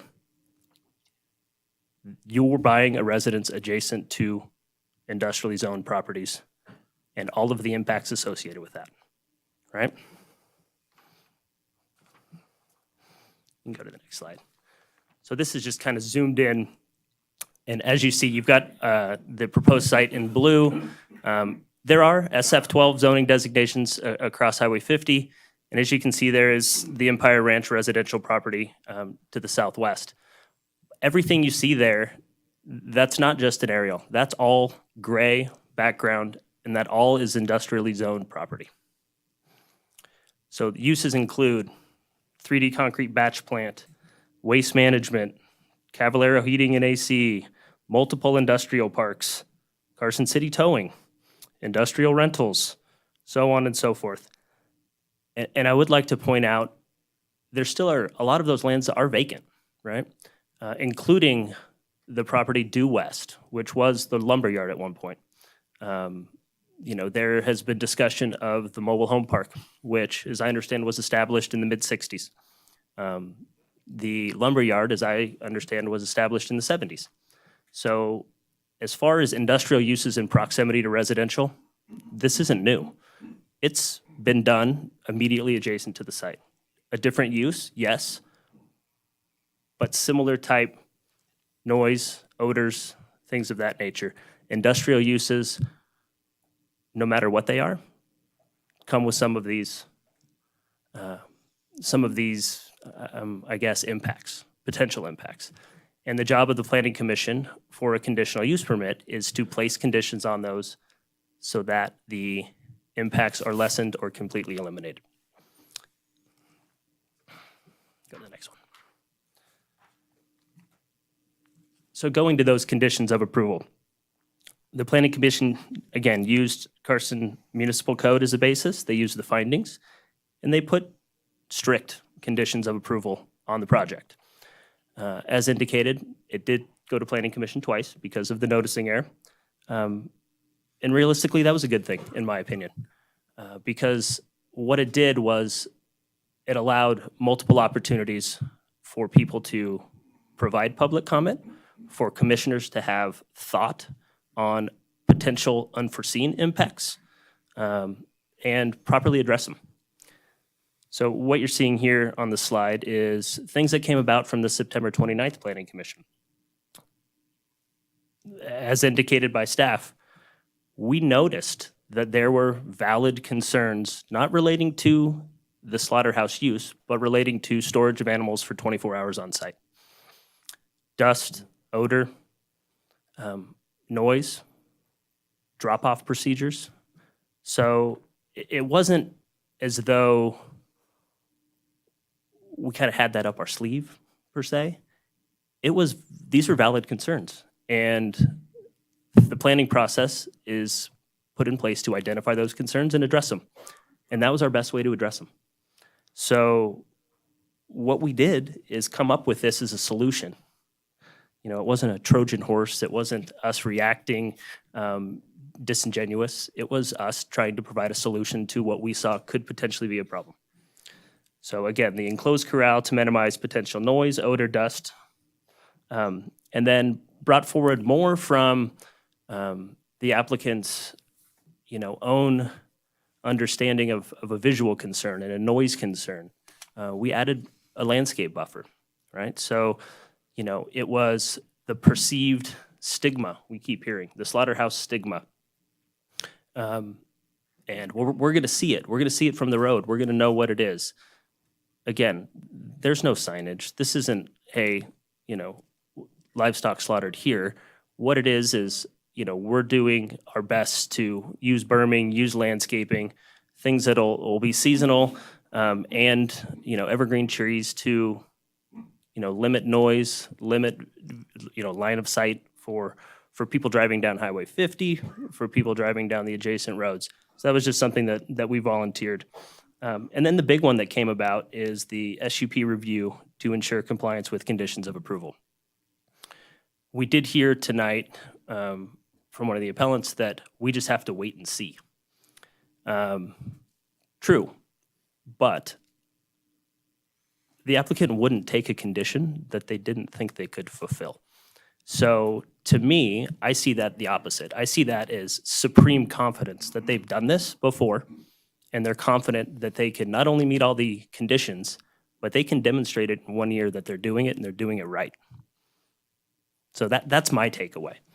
But I think that's probably the most important condition that was placed on this project. Again, the noticing error required a second planning commission hearing. So we came back on December 15th. There's been some talk about the wetlands delineation condition. The property that we are proposing to develop actually currently is made up of 3 parcels.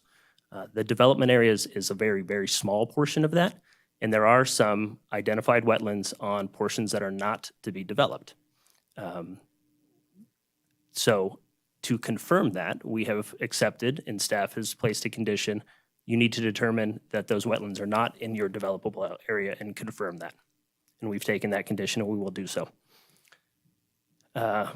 Next, another condition was placed relating to odors. We've talked about whether or not you can quantify smell. There was quite a discussion about, first of all, I've never seen that contraption that was shown, and I don't know where I can get one of those, but they're quite interesting. But really, there was a lot of discussion. Legal weighed in, and we were unaware of that contraption. But really what it was is quantifying odor is, you know it when you smell it, right?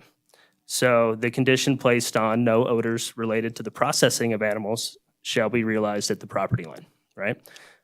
Code enforcement, and more importantly, the annual review, if there are complaints, or more importantly, people are going to know, people that are working there, the applicant, and they're going to try to solve that. And if they can't, the catch-all condition, you got to fix it or else, right? And then the last condition was relating to noise. So noise levels at the property shall not exceed 80 decibels. So to put that in context of what 80 decibels is, a car horn is about 110. The background traffic noise on Highway 50 adjacent to the site is 73. The concrete batch plant is less than the road noise. The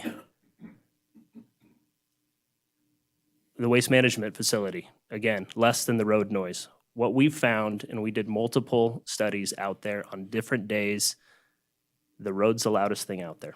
It's louder than any of the industrial uses, and we've done this not just in Carson City, but we've done it in other industrial areas. If you have a road with the traffic and the capacity and the speed limit of Highway 50 or similar type roads, it's louder than anything else that you can do, generally. Go to the next one. So again, the Planning Commission had all the material. Staff confirmed the material. The Planning Commissioners did their due diligence. I commended them there, and I'll do it again. They thorough site visits. There's a lot of talk about Wolfpack meets. There was folks that went to Wolfpack meets, sat down, talked to the employees there, talked to the surrounding property owners, surrounding residential, had conversations with them, stated that on the record.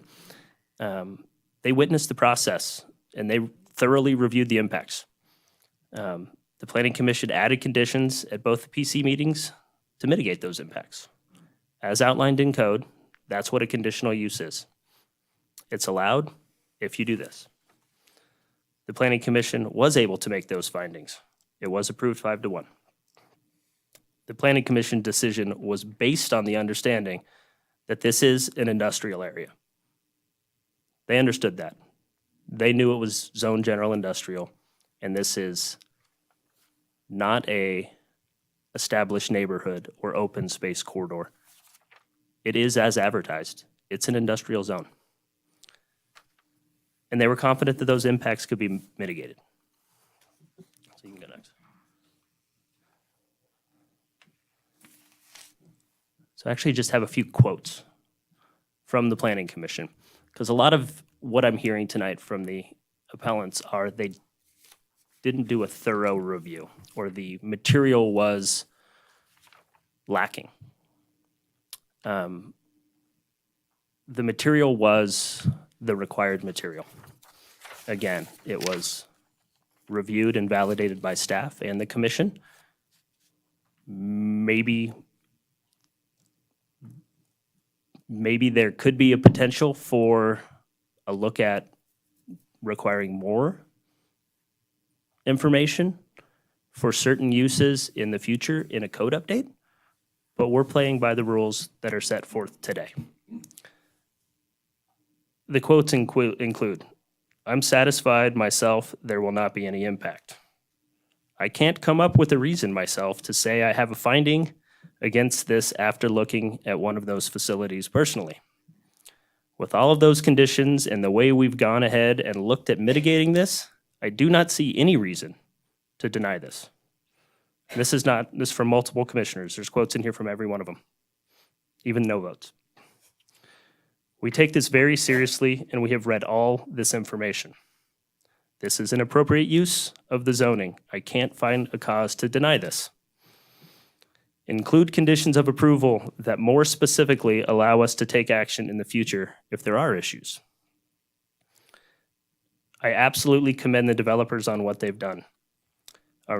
What they've gone through to make the changes, including the offloading of animals indoors. These conditions that we've set forth and the efforts the developer has made is going to make an industrial plant in an industrial area pretty much a non-factor for this neighborhood. This facility doesn't have the right to emit odors or create noise with conditions of approval that can be enforced." Again, that's that catch-all condition. Go ahead, Heather. Next one. So again, without getting into specific project details, we can obviously do that at a question and answer period. But really, in conclusion, we request that you support the proposed motion to deny the appeal and uphold the Planning Commission's approval. They did a great job. They, like I indicated before, they did a very thorough review, not once, but twice. And we agree with the outcome. So with that, we're available for questions. Does any member of the board have a question? That was, no questions? Well, I'm gonna have to come up with something. Oh, sorry, she didn't do her hand, sorry.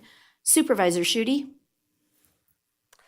What, and I know we've talked about water, and I know that you might not get to the 15,000 gallons, but there's that potential that you could or exceed that. What do you anticipate the water usage will be with the condition of the indoor corrals? And not only the water use, but again, the waste product.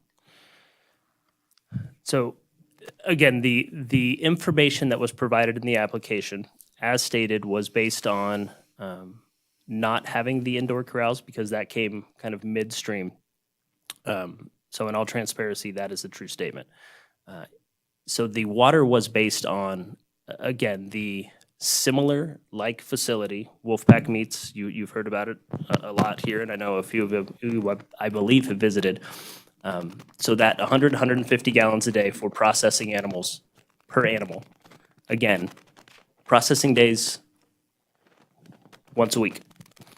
So your harvest days once a week. And when you multiply that out, we have the numbers of 150 times a maximum of 60 animals, right? So we're far below the 15,000 a day. When you actually factor in even the numbers that were provided, which I believe are more for a large-scale slaughterhouse, and that goes all the way up to 250.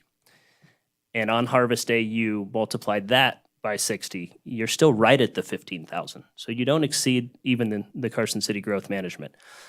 And when we're talking about cleaning corral areas and things of that nature, I think you really have to understand how the facility is going to work, right? So animals come in no more than 24 hours before harvest day, right? They're there. There's someone cleaning up after them in real time, right? So it's not as though everything's left and then everything's washed down the drain. So things are cleaned up in real time. Harvest day occurs, right? And then within 24 hours, everything's cleaned up. So as Madam Mayor mentioned, Potentially, could that, if cleanup and harvest was to occur all on the same day, could 15,000 gallons be exceeded on that one day? Yes. But there's 6 other days that we're talking about hundreds of gallons, maybe a couple thousand gallons. So when averaged out, we do not envision even coming close to the growth management standard. Supervisor Jones?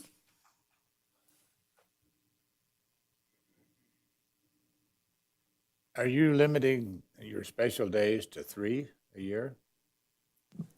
Yes. And how many animals will you do on those days? There's no more than 120, I believe, is the Are condition. you gonna harvest them all in one day? I'm gonna turn that over to Mike for process. Mike Holcomb, Carson Valley Meats. So when we have those special events, that will be, it could be up to a 3-day harvest is what we will do. So if, let's take for example, you had the Nevada Junior Livestock Show, which is Mother's Day weekend of May. And if we had 120 animals show up, then we would have 3 days to process those animals, and then they would be all out. Now, that doesn't mean that we're going to get 120. We just kind of set it to a goal of no more than that. But I'm assuming we're probably going to be in that 60 to 80 number is where I'm assuming, but I didn't want to hold it to that number and then they have to go over and have an issue. So then, how many livestock will this facility hold at one time? 60 or 120? On a normal week, it'll be 60, no more than 60 a week, one day. When we have these special events, which we've been limited to 3 a year, it would be no more than 120 for those 3 days. So you're gonna be bringing them in 3 different times? No, sir, they'll all come in at once. Well, that was my question. How many will that facility hold? That can hold that. Okay. Thank you. So I'd like to, I'm sorry, I can't recall off the top of my head which individual wanted to talk a little bit about the game animals that were coming in and was concerned with some issues there. Talk to me about the processing of game animals and why that's different than the rest of the processes that you're doing. So for doing game animals, that's something that will not be done under USDA jurisdiction. So those animals will be able to be dropped off, and then they will be kept in their own separate area. It's kept away from all your USDA product.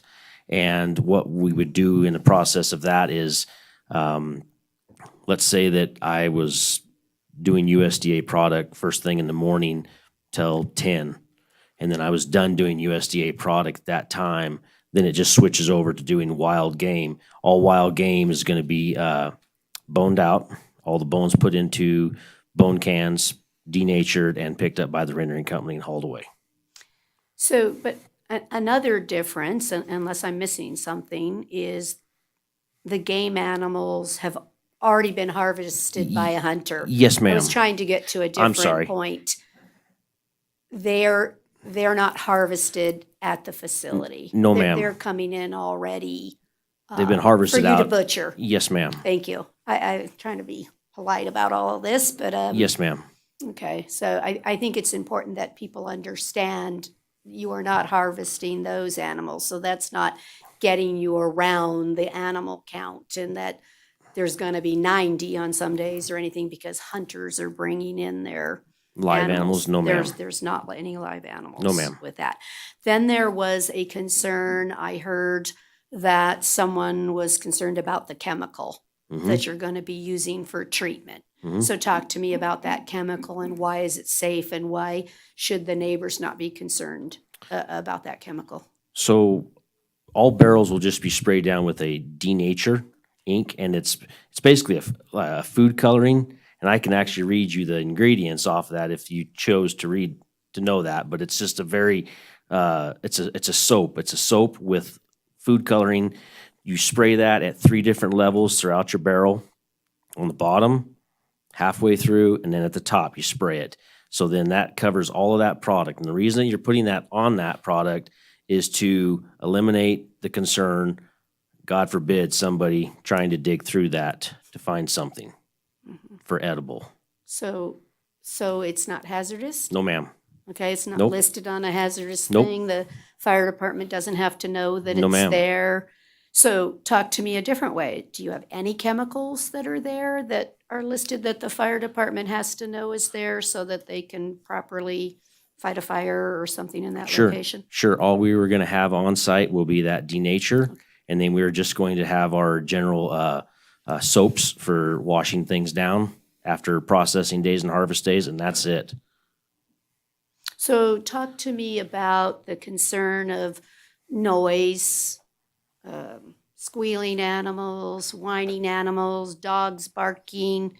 I'm paraphrasing comments that were made Sure. earlier, but I really want to understand that. Their concern is during your harvest time that all the dogs in the neighborhood will be barking and they won't have peaceful enjoyment of their homes. So animals we dropped off, and we give the rancher, the customer, the option to drop off 24 hours prior to harvest. They can drop off that day or they can drop off day of harvest, depending on what their circumstance is. Animals will be dropped off. They're going to be kept inside.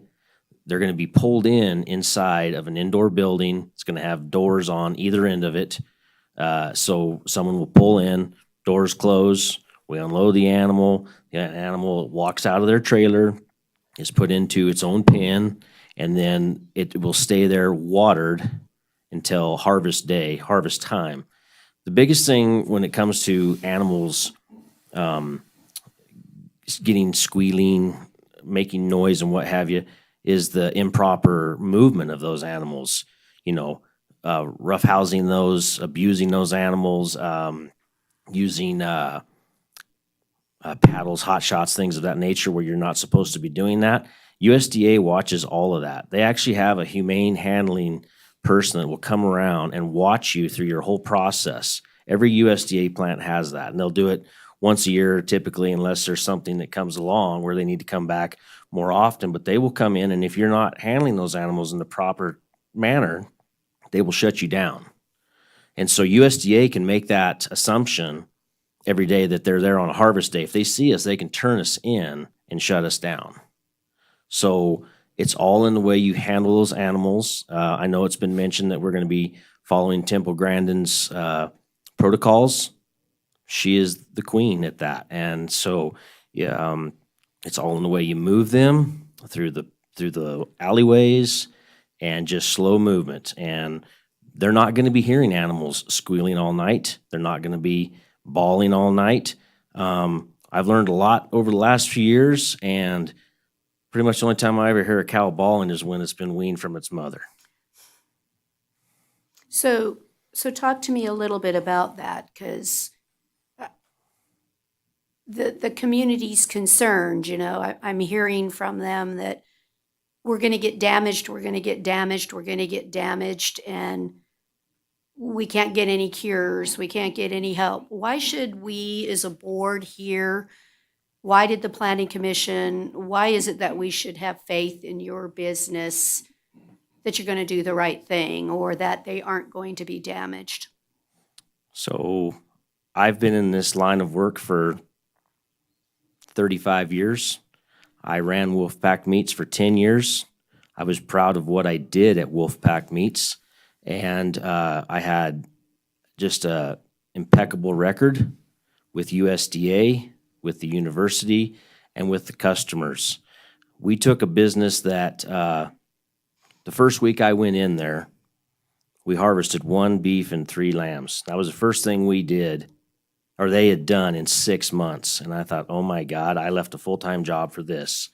And so we turned it around. It's back when the recession hit. We had to go out and make things work.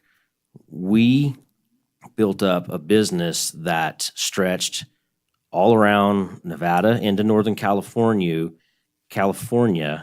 to provide a top-notch service for every rancher in the community, for them to bring their animals, for them to be able to take that product and go to a farm-to-table product to sell at farmers markets. I take pride in what I do. I stand firm that I am here to make this community proud and happy to have this here. I don't want egg on my face. I don't want any damage for this community. And I feel that this is going to be a phenomenal addition to this community for the local ranchers and the local consumers that want to buy that product. They can't get it done much closer than maybe at Wolfpack Meats. Talk to me about the USDA. I heard earlier a comment from one of the appellants that the USDA is not doing their job. They can't get out for inspections. Again, I'm slightly paraphrasing here. What actually do you believe the USDA will not be on site at your facility and you can get away with stuff? So if respectfully, I disagree with that comment. On a harvest day, if the USDA inspector is not there, we cannot start. We cannot start a harvest without that inspector because that inspector has to go out and approve those animals that are out there in that holding pen waiting to come in for a harvest day. Doesn't matter if that inspector saw those animals the day before. We cannot start until that inspector is on the premises and gives us the green light to go. Now, the rest of the time, so on a normal week where we harvest 1 day a week and it's a 4 day a week processing, we're under USDA oversight, but that doesn't mean that that inspector is going to be there that entire time because that inspector has other facilities in the area that they are going to be overseeing also. Harvest days are their top priority. And so a USDA inspector will be in that building from the moment they've checked the first animal out there live until the last carcass rolls into the cooler. They will not leave. They cannot leave. Okay, so just to be clear, there is a USDA inspector on the harvest day. So The we are entire- guaranteed an inspector at least 1 day per week. Yes, ma'am. And if you do 3 days on those special events, then they'll be there 3 days for those 4-H events or fairs. Yes, ma'am, from start to finish. Okay, thank you. Mhm. Supervisor White, did you have questions? Or you? Yes, yeah. I hit Or the you're wrong voting button yet? there. Oh, No, yeah, I'm not voting yet. Okay, well, let me clear that, That's a sorry. malfunction. Okay, Um, sorry, my screen's malfunctioning. Like what? Back to the wild game. When those animals come to your facility, the hide's on or off? They will be off. The last one of these facilities I used to butcher game, the procedure was when you convert over to game, you sanitize the facility so there's no cross-contamination. When you're done with the game, before you go back to USDA, you sanitize again. Is that still the procedure? Yes, sir, it is. Thank you. Okay, thank you very much. Did you have any final, I don't see anyone else with a hand raised. Just any final comment? Good. Thank you very much again for everyone being so respectful. It's actually been a very pleasant evening, long but pleasant. Thank you. So now we're going to move to the process of the staff and or members from our planning commission, if they would like to. I see Mr. Border is here. Again, as stated earlier in the process, we're ready for Mr. Border, Ms. Sullivan, and Mr. Reese. And the other two are already sitting there, so I'm not giving their names again, Heather and Stephen. Mayor, I'm happy to just really quickly make some comments and then turn it over. Absolutely. Just based on what I listened to, there were comments about soil contamination. I think we talked about that earlier with Supervisor Schutte, and that caused, the Planning Commission did look at that, and that's when everything got changed to an indoor facility. Relative to comments on noise, the Planning Commission included Condition 31, If you looked at the minutes, you saw Commissioner Wiggins was very concerned that we have an enforceable condition for noise. On odors, the Planning Commission included condition 30. Again, with the minutes, you'll see that there was discussion to make sure that was an enforceable condition. There's been discussion about using a nasal ranger to measure odors. Technically, yes, that's doable. The Planning Commission recalled, and I'm sure members of this board recall, with Tahoe Western Asphalt, there were odor issues, and what the nasal ranger does is it mixes odorous air with non-odorous air or ambient air, and then you measure again, like a few minutes, let's say 5 minutes later, and then you take your measurement. And so is there a device to measure it? Yes, there is. Was it effective in our experience at Tahoe Western Asphalt? No, it was not.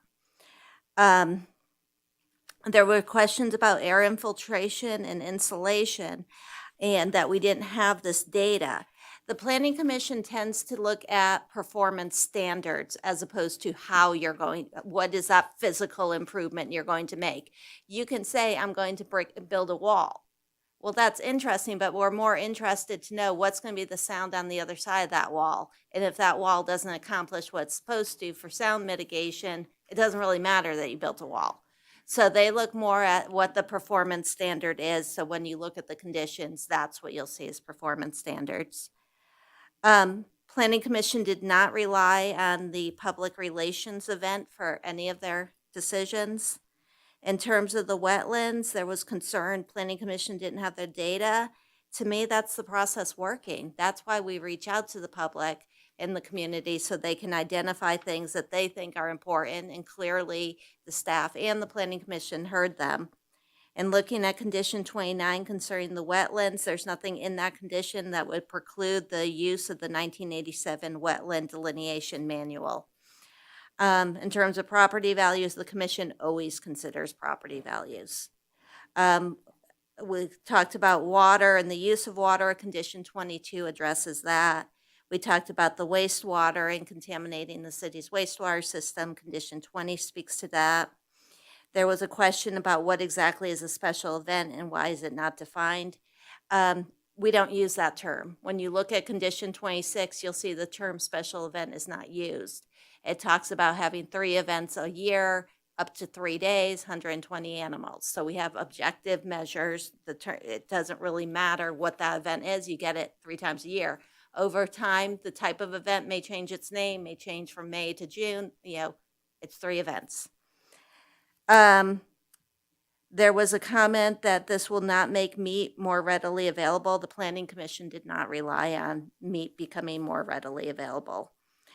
There was a comment that it's not fair to revoke a special use permit. The Planning Commission will revoke a special use permit. The Planning Commission's been really articulate about what their expectations are, and if those expectations aren't met, they have reserved the right to see it in a year, and that's rare for them to do that.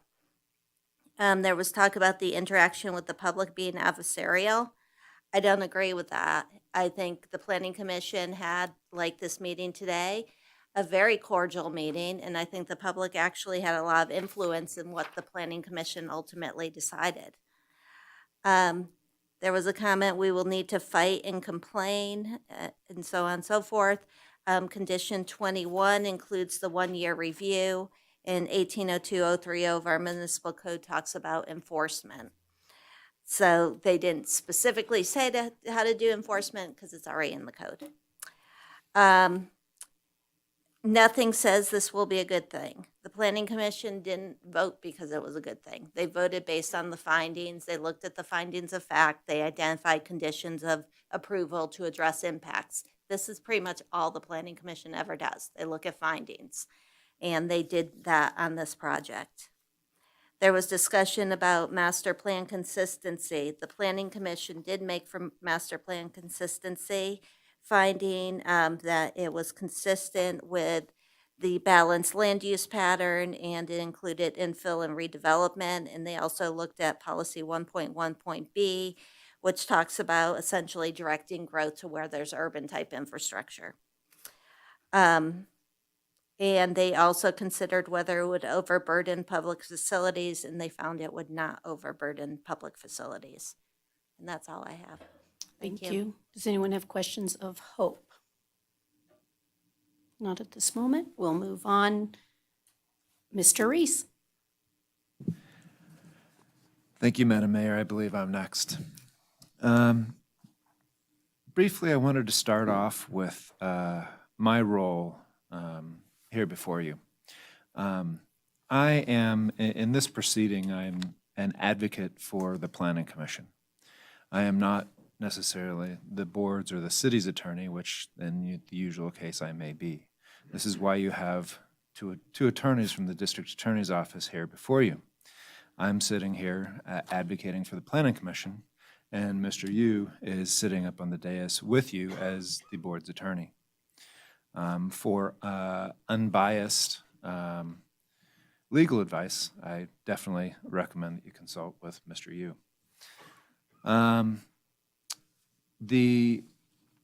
I wanted to address a few things that I saw in the public comment.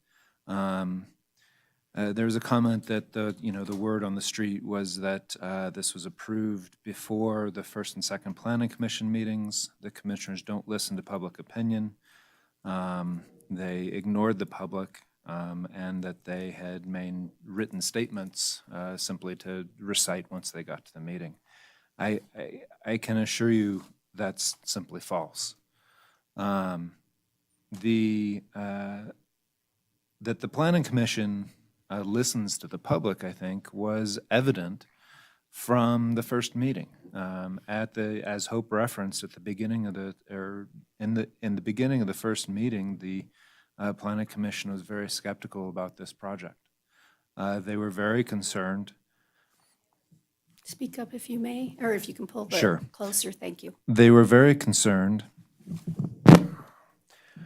about the impact on the river, about the impact on the land itself, about the noise of the animals, and about the odors that an outside livestock pen might generate. They were very concerned about the flooding impact of that, of feces and urine that would collect on the land and then possibly be washed into our waterways during a flood. They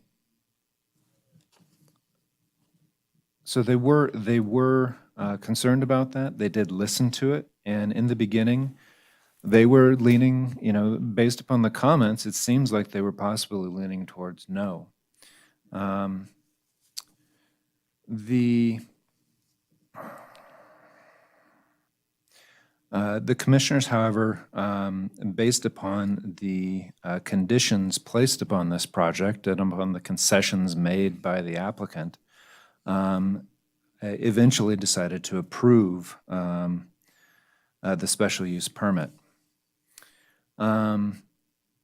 Before I go on, let me briefly touch base on one other thing. There was also several public comment made by folks outside of Carson City and indeed outside of the United States in some instances, from York, England, Uttar Pradesh, Coimbra, Portugal, and Queensland, Australia. I honestly am really encouraged that these people are taking an interest in Carson City. However, this matter before you today is quintessentially a matter of local concern. So I would encourage you to pay or to give credence to those local folks who are here today or who have had provided public comment, and listen to their concerns. Briefly on standing, this is an illustration of my role as an advocate. Were I have a role as an advocate, but I also have a duty to the city to be conscientious in my advocacy. Were I an advocate for the applicant alone, I would argue that standing should only be given to those people in the noticing area. Were I an advocate for the appellant, I would advocate that, consistent with what's done in Carson City, anybody who shows up to a meeting should be able to appeal it. What I took was a reasoned middle ground that I believe is supported by the law. Ultimately, however, the law does say that this is the board's determination. So the board makes the decision, not myself, and not the district attorney's office.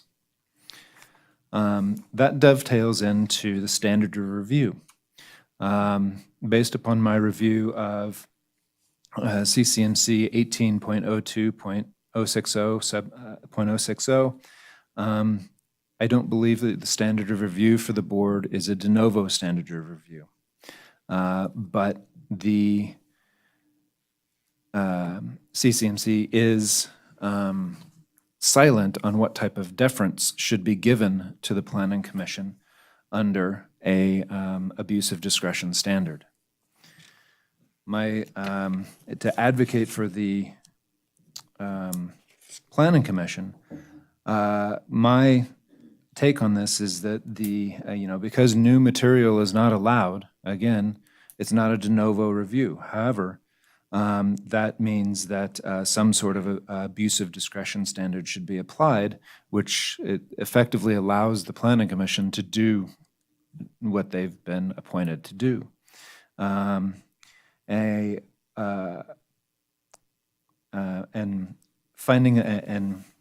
Essentially, when you're applying an abuse of discretion standard of review, you're looking to see if the Planning Commission acted in an arbitrary or capricious manner, or whether substantial evidence supports the Planning Commission's decision.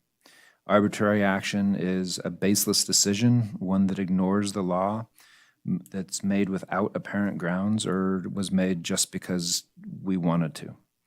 A capricious decision is made on a whim. Substantial evidence is evidence that a reasonable mind might accept as adequate to support a conclusion. With that, I wanted to simply highlight the findings that this commission is required to make to approve a special use permit. This is from Chapter 18.02.080, subsection 5. The findings are that the proposed use must be consistent with the objectives of the master plan elements. There's been some discussion on that. If you have any questions on that, I will defer to Hope. The second is that it not be detrimental to the use, peaceful enjoyment, economic value, or development of the surrounding properties or the general neighborhood, and it is compatible with and preserves the character and integrity of adjacent development and neighborhoods, or includes improvements or mitigations on either on-site or within the public right-of-way to mitigate development related to adverse impacts such as noise, vibrations, fumes, odors, dust, glare, or physical activity. The Planning Commission is not required to examine each of those. The Planning Commission is required to examine those that appear to be problems for a particular development. The Planning Commission can also, the way that is phrased, determine that it's either compatible with the character of the adjacent development, or put conditions on the development so that it is so that the impacts are mitigated. And that's what the Planning Commission has done in this particular instance. The Planning Commission addressed the noise by putting a decibel limit at the edge of the property. They addressed the odors by saying that no odors are from the processing may be realized at the edge of the property. These are the enforcement aspect of this is Carson City has its code enforcement and its planning commission and or not its planning commission, its community development departments, and The enforcement on this would be the same as the enforcement on every other project that has conditions placed upon it. If it's determined either by the city or by the residents that these conditions are not being met, it needs to be reported to the city, and the city will take action. The city, the Board of Supervisors and the Planning Commission have revoked business licenses and special use permits when the situation warrants. It's not something the city or the Planning Commission or the Board of Supervisors shies away from. The third finding is that the project will have little or no detrimental effect on vehicular or pedestrian traffic. This has to do more with traffic studies, and I don't believe this is an issue in this particular case. The fourth finding is that it will not overburden existing public services and facilities, including schools, police, fire protection, water, sanitary sewers, public roads, storm drainage, and other improvements. Water and sewer has been talked about in this meeting. I won't belabor it. There are at least several conditions addressing this. One of them requires the implementation of a new sewer lift station so that the sewer has the capacity to handle the waste being generated. The next finding is that it meets the definition and specific standards set forth elsewhere in this title for such particular use and meets the purpose statement of that district. I don't believe that one's been challenged here. The next is that it will not be detrimental to the public health, safety, and convenience and welfare. Again, with the conditions placed on the project as to noise, as to the handling of the animals, the fact that the animals are indoor, I believe that this one's been addressed, and there was a preponderance of the evidence for the Planning Commission to find that it was met. The last finding is that it will not result in material damage or prejudice to other property in the vicinity as a result of the proposed mitigation measures. Again, this finding takes into consideration the proposed mitigation measures. With those measures, I believe that there was substantial evidence that the Planning Commission could find that the condition was met. And with that, if there's any questions, I'm happy to answer them. Otherwise, I will turn it over to Chuck or Heather. Supervisor White? Thank you. In regards to the sewer lift station, if my memory serves, that upgrade is because the current lift station is in bad shape, not because of capacity? Do I remember that right? That's addressed by condition number 25. And condition number 25 states that the sewer lift station downstream of the project is at capacity with entitled projects. And so the project must enter into development agreement with the city to pay its pro rata share based upon peak flow to be contributed with an available flow of 320 gallons per minute. Thank you. Mr. Bote, can you expand a little bit for me on this? Is this a benefit to the mobile home park? Stephen Pote, Development Engineering. There were concerns about the mobile home park that were raised. Public Works did some investigation into that, and it's our opinion that the sewer issues they've been having are on the private side, so their private sewer lateral, which feeds into our system. So it would have neither a positive or negative impact on that issue. Okay, thank you. I had a question and it just totally left me. I still may come back to you. It might come to me. So Okay. I don't see anyone else with their hand raised, so we're going to go to Mr. Borders. Mayor and Supervisors, thank you. For the record, my name is Chuck Borders. I am still on the Planning Commission. I was the chairman of the Planning Commission during this process. And I would like to just make a couple of comments. Number one, about the process. We're required to evaluate these special use permits and to take public comment. The difficulty that I think the public has is the same thing that you all experience, in the fact that it is not a public debate between the public and the Planning Commission, but it is for us to sit up there and take their comments. And frequently, people become very upset because they can't get a reaction or something from us. And that makes the process at times very difficult. I think what we found in this process by the iterations that we went through was that every chance we got, we made it better. And I think that's important for everyone to recognize. The second thing that I would like to talk about is the Growth Management Commission and the water usage.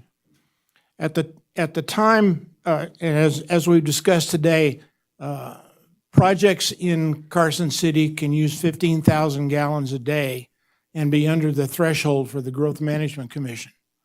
And there's been several discussions about how much water does it take to take a cow. If you run all those numbers and even you connect a fire hose to wash out the stall area, 105,000 gallons a week does not seem to be an unreasonable number for this project, when at the same time we were considering, and you all passed on and changed a car wash that is absolutely going to use 1 million gallons a week or a month. And so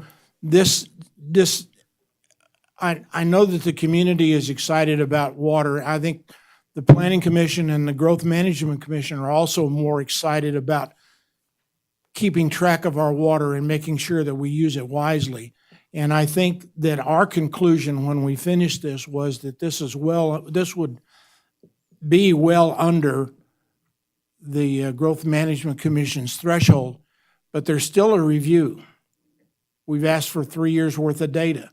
Things that we're trying to begin to do in the Planning Commission is to put mechanisms in place so that we don't pass something and then don't know what happens to it. We're concerned about water, so we want to review the water. We were concerned about all the issues that the neighborhoods and the neighbors had about this processing plant, so we put an annual review in. I think we're trying to do the things that make it better so that we don't have to do these kinds of things with you all in the future. I think the commission made the right choice.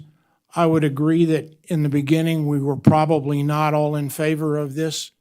I think we came around to that fact based upon the conditions that we imposed, the information that we got from staff, and the information that we got from the actual applicant and the public. We all, like you, we all read all that stuff. Some of it was fascinating, some of it was boring, and some of it didn't apply. But it was all there, and we felt like we had to do that. But I would ask you, as the outgoing chairman of the Planning Commission, to give us the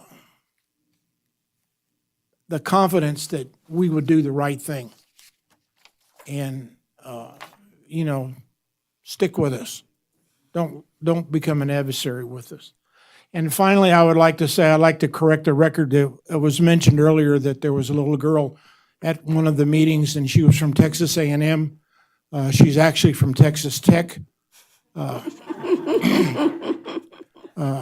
She and I lived in dormitories about 100 yards from a meat processing plant on site If you don't know it or not, the Texas Tech University has the world-renowned meat judging teams, has for 20 years.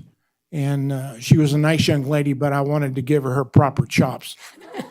So, and with that, if you have any questions of me, I'll be happy to answer them. Does any member have a question? So I do. Because I think, to me, this is the crux of it all. You have a set of 7 findings. You sit on the planning commission and your job is to determine whether or not you can make the findings.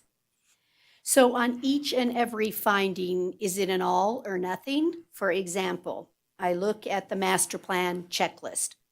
Does an individual have to meet every single item on the checklist? Or is it inherent that there's some you can't do? So, for instance, I can't be a park and be a slaughterhouse. It's Correct. impossible. Well, and the master plan, remember, is a planning document.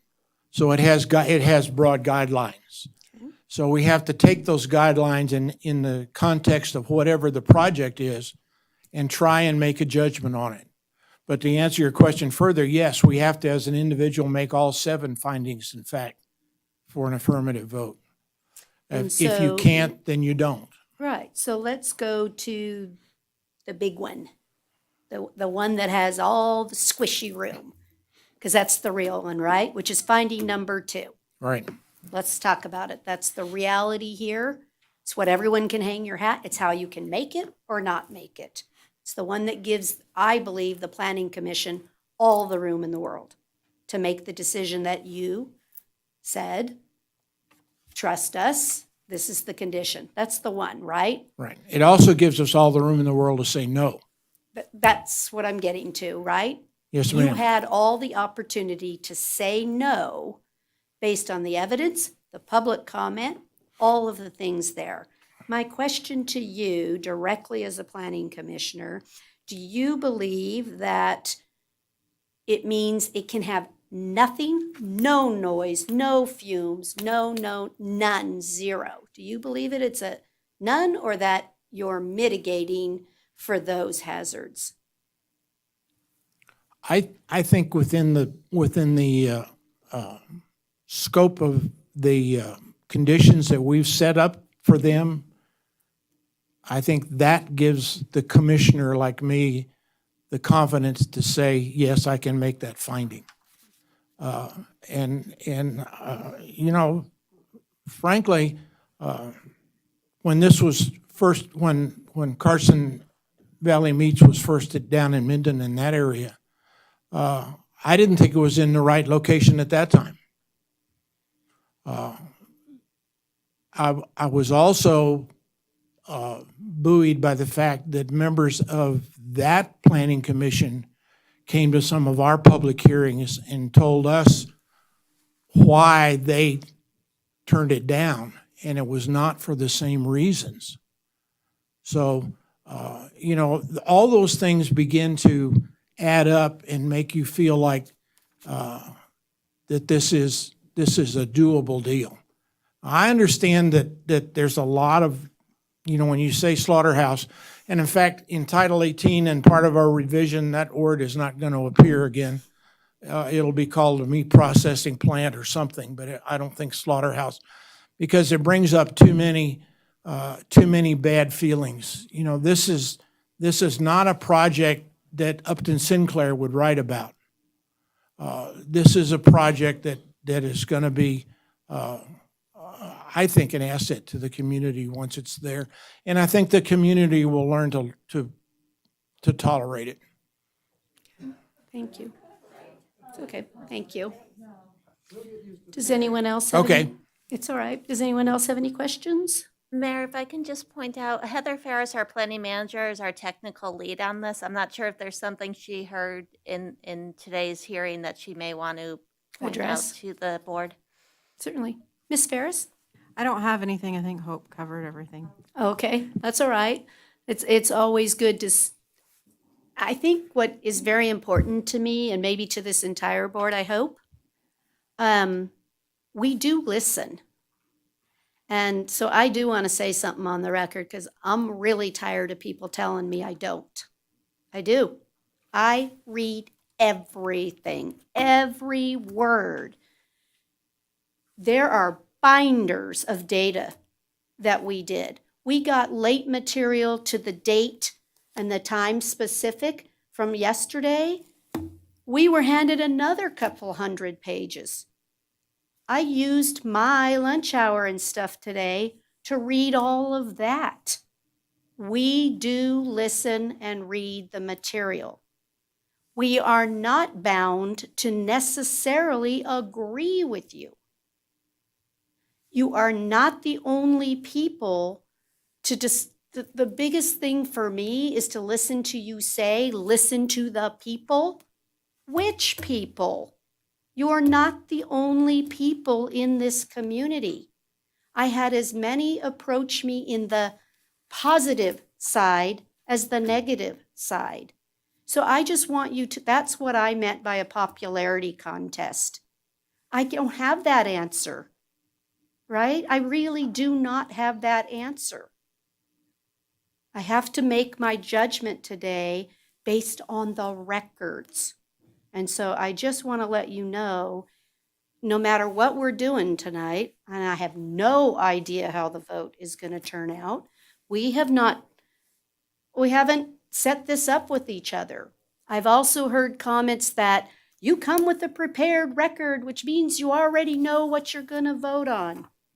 I'm going to say that this is my prepared record was the process, which was no different than each and every person in this room that testified.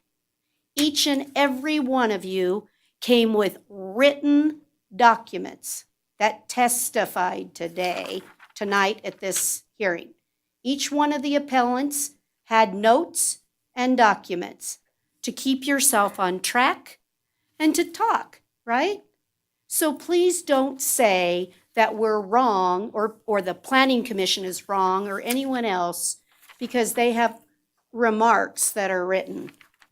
I will, and I don't care, I would even show you. I do not have my answer on this piece of paper.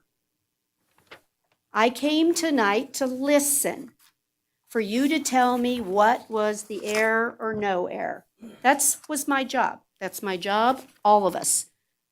All of us up here, that's our role tonight.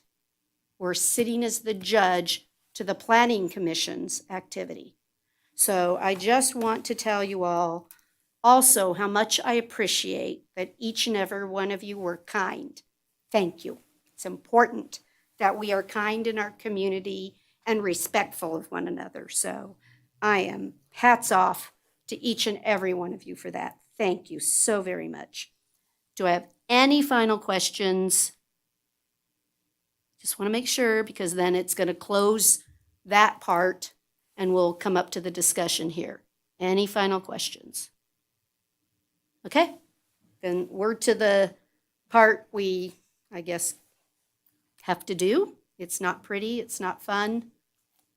It's just not, but it's a process we're going to go through. So we're now at the point where, I'm sorry, I do see a hand raised. I'll go first. Supervisor Jones wants to go first. Okay?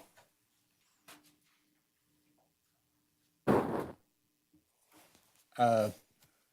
Boris, I want to start out by saying I want to recognize and thank the Planning Commission for their efforts. Although we sometimes don't agree, I thank them for their service, and I'm looking forward to your assisting us in future planning of Carson City. So please pass that on.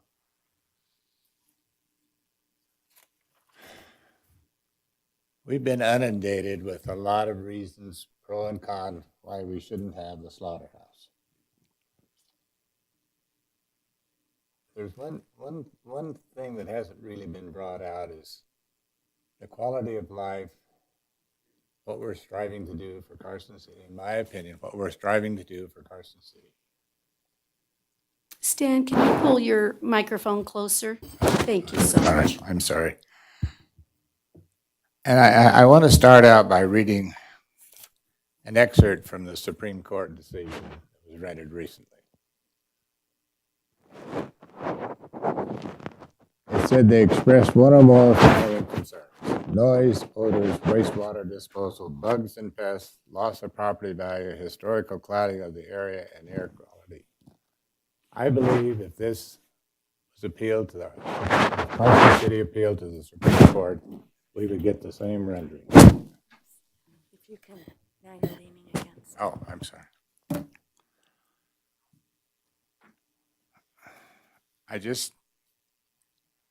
These are the same reasons that were rendered here tonight, that the Supreme Court made their decision in Douglas County.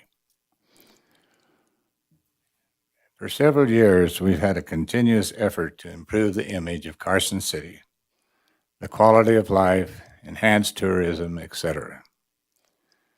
Past boards and this board will continue to embrace that theme, and we've done that through South Carson Street, Main Street, Curry Street, and now Highway 50. I envision Highway 50 as the gateway to Carson City. In my opinion, a slaughterhouse will only jeopardize the future growth of that area. And this is not a NIMBY situation, not in my backyard.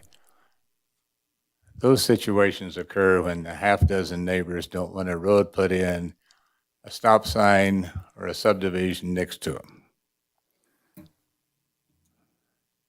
This is a project that's going to affect all of Carson City.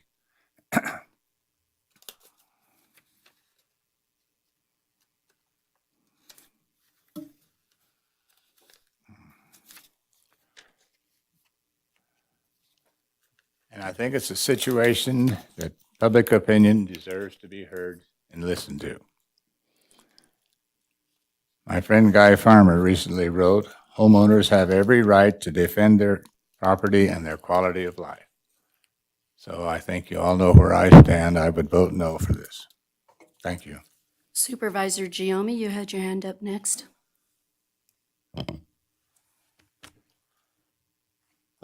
Couple of things. I want to reiterate what the mayor said about respect. I was in this very room 7 or 8 years ago, maybe a little longer, when discussions were heated about downtown redevelopment. And there were some pretty bad aspersions cast to some really good people. And I'm very thankful that everyone here was respectful on both sides. And everyone I've talked to has been nothing but respectful. I will speak, I think, on behalf of all of us. I don't know who signed us up for the mass emails, but it was not helpful. We each got thousands and thousands of emails from people outside of Carson City, literally thousands. South Africa, Germany, United Kingdom, Florida, Texas, Wisconsin. Puerto Rico. I don't know who did that or who thought it was a good idea, but shame on you, it wasn't. And I say that because I know that I missed legitimate comments from people in this community who I work for, and I missed them because Supervisor White and I counted ours. It was 400 we had this morning. When I woke up this morning, I had 400 emails. That's just one day. So I don't know who did that, but it wasn't helpful to us, and it wasn't helpful to the process. As I said to several people, I think it's difficult to separate what is fact from what is potentially really harmful. And I get that it's difficult for us as board members to, and the city in general, to put that on the record and to let people understand what's out there. I struggle to see how this project will bring down our community. I have to say, I honestly don't feel that. Having said that, there's some things in my head that we dealt with as a board that I think could have been learned from and may have been acted on by the Planning Commission. Again, with deference to all the hard work that they do, some of this is on us for not giving them those tools. And I reference Tahoe Western Asphalt and the situation that we had with that. was similar in the sense that there were pretty tight controls placed on Tahoe Western asphalt. And it took us months, years to rectify the situation. And so as I look at the findings of fact, I struggle with a couple of them in the sense that I think there's a big difference between looking at item number 2 and number 7, which is the material damage and prejudice to property, and number 2 is the big one, as the mayor had indicated. I think there's a difference when we're reviewing those two findings of fact when it comes to a special use permit with something like increased density of a housing subdivision or a tattoo parlor in a neighborhood. I think there's a difference between that and something that a reasonable person should know is going to go above and beyond in terms of the potential impacts to our community. And I think in those instances, we've done a disservice to the Planning Commission in not providing them guidance on when those instances need to have deeper studies. We have requirements for traffic studies, but we haven't pointed out to the Planning Commission or to our citizenry when we're going to require a feasibility study, for instance, or a little bit deeper dive into something that we know will be impactful to at least a portion of the community. I didn't know how I was going to vote before today, despite what people said earlier today and some comments I've gotten. I feel as though we as a city, and the Planning Commission in particular, erred in finding a couple of things, in the fact that we should have known better that we needed a little bit more to make a decision. Had that been there, had that feasibility study been there, had some of those questions been answered a little deeper, maybe we're at the same place where it ends up getting approved. But I don't feel like there was enough there. So in my opinion, I can't find those same facts, and I believe the Planning Commission erred in finding them on 2 and 7. Therefore, I would vote to overturn the Planning Commission's decision. Supervisor Schutte?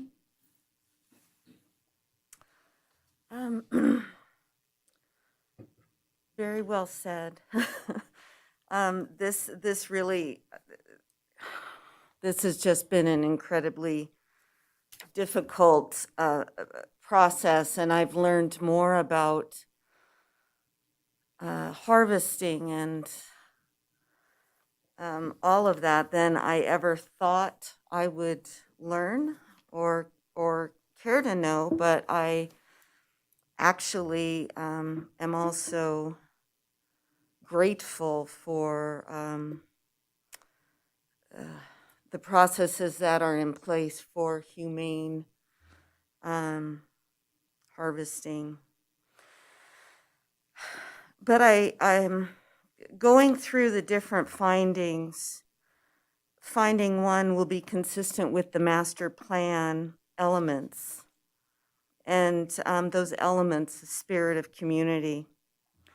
So the inconsistent with guiding principle or principle 9, the city will work to maintain the quality and character of established neighborhoods in a manner that minimizes impact on existing neighborhoods. And so this is a really difficult one because this is the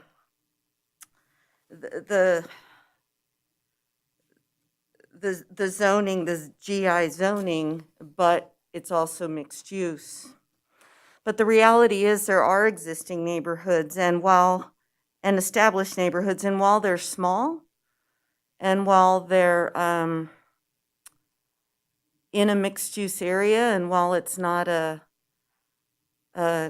traditional neighborhood, it is still there. It's still their neighborhood, the neighborhood of that area.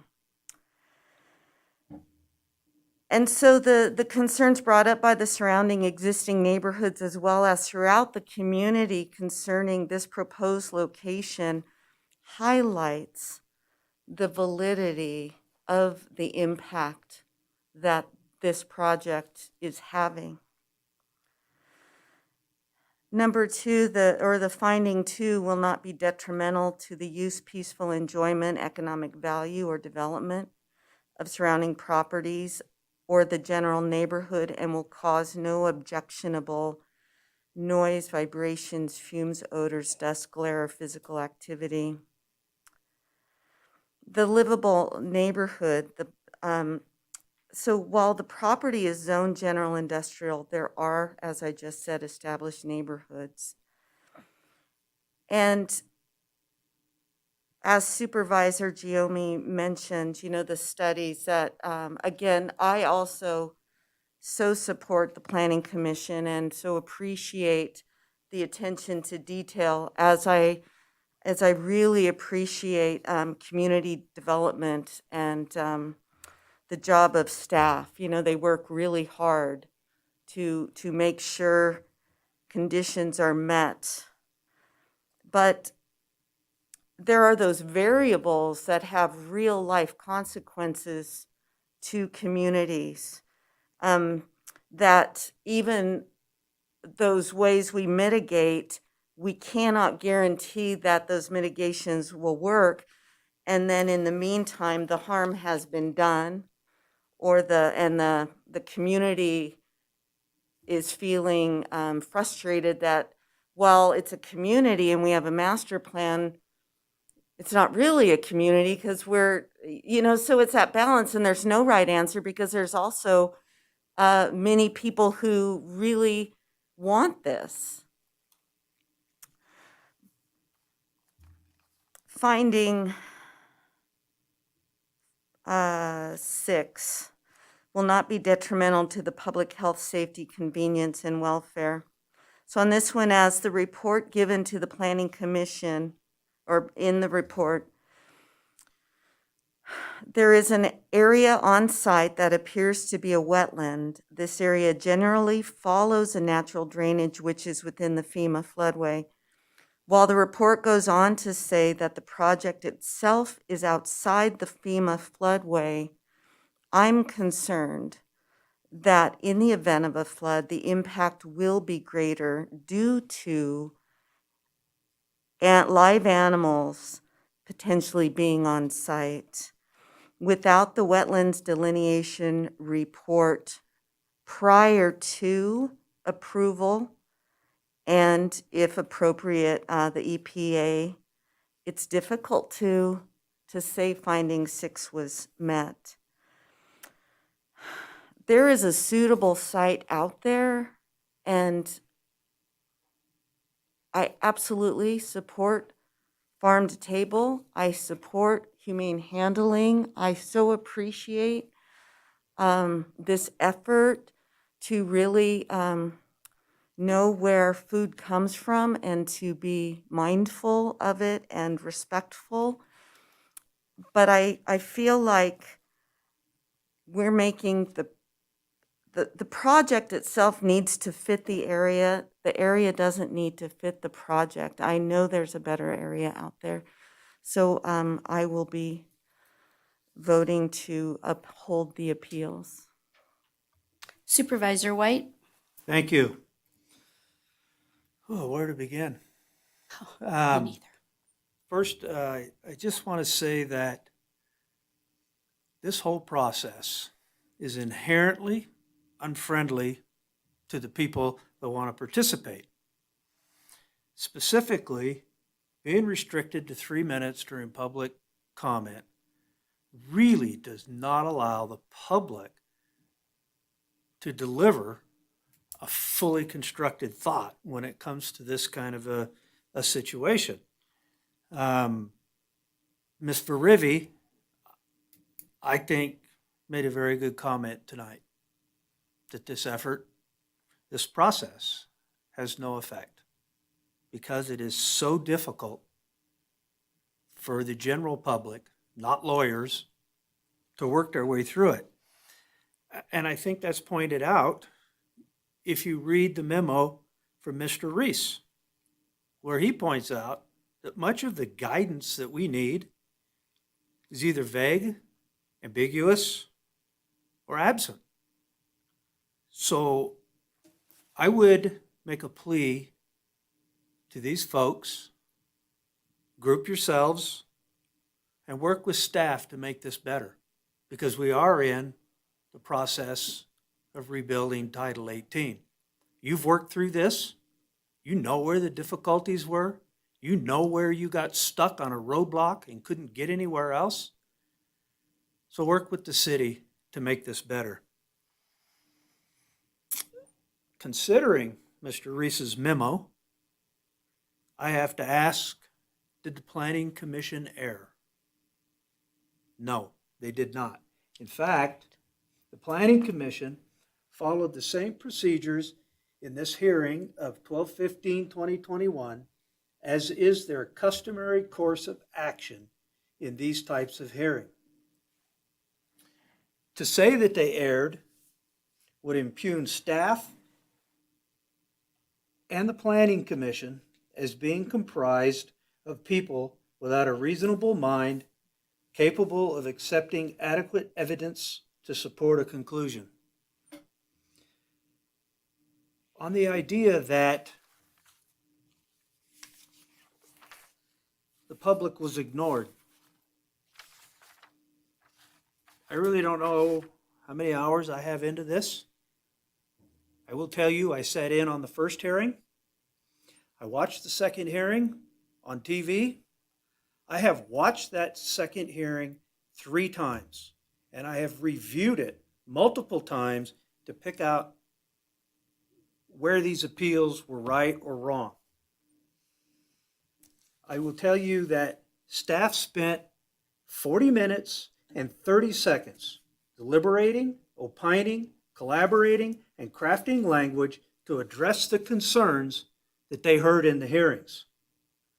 In fact, Ms. Simons, multiple times in her letter of appeal, referred to the conditions that were included in the SUP, specifically at 3A, 4A, and 4.C.VIII.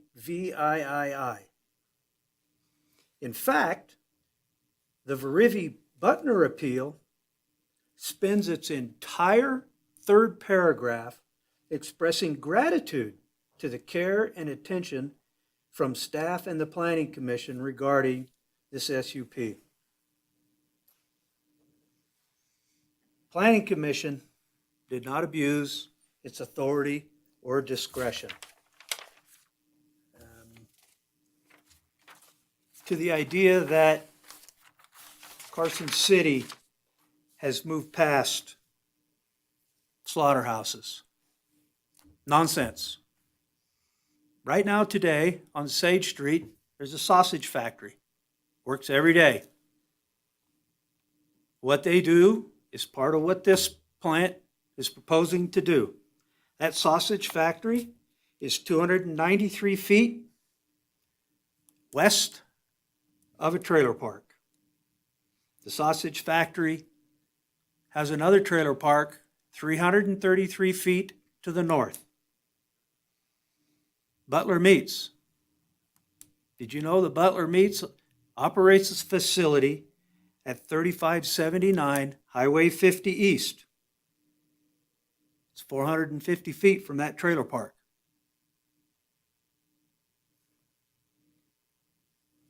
It's 1 mile from the proposed project. The idea that Carson City has not had a slaughterhouse since the 50s is factually incorrect. From before the time I was born in 1958, there was a business that shared a property line with the property I have today. And I've lived on that property since 1958. That business raised, finished, slaughtered, and processed all manner of livestock and poultry. The wild game was processed as well. Nobody even knew it was there. In the 80s, that business converted to processing only. They stopped raising, finishing, and slaughtering. In that time, a beauty salon was built on the property bordering that business. The structures of that business are just 200 feet from my property line. Those same structures are just 47 feet from the property line to the north. I have never heard anybody have a perception that that business was detrimental to the effect of this neighborhood. In fact, as a kid, there were only about 3 or 4 houses out there. Before that slaughterhouse closed in the mid-90s, that neighborhood was fully developed. I can't buy into the perception that we're having a problem with harming these neighborhoods. Now, Municipal Code 18.02.060 4C4. I referenced that earlier tonight. It says very clearly, the letter shall provide the necessary facts or other information that support the appellant's contention that the staff or commission erred in its consideration or findings supporting this decision. We heard tonight that the Planning Commission is supposed to make an affirmative in all of the findings. I won't play double standards. Not one of these appeals, in my opinion, met the standard of this code. I have very grave concerns about standing that were not addressed tonight. I'm going to stand for the people that sit on the Planning Commission. They did not err in any manner whatsoever.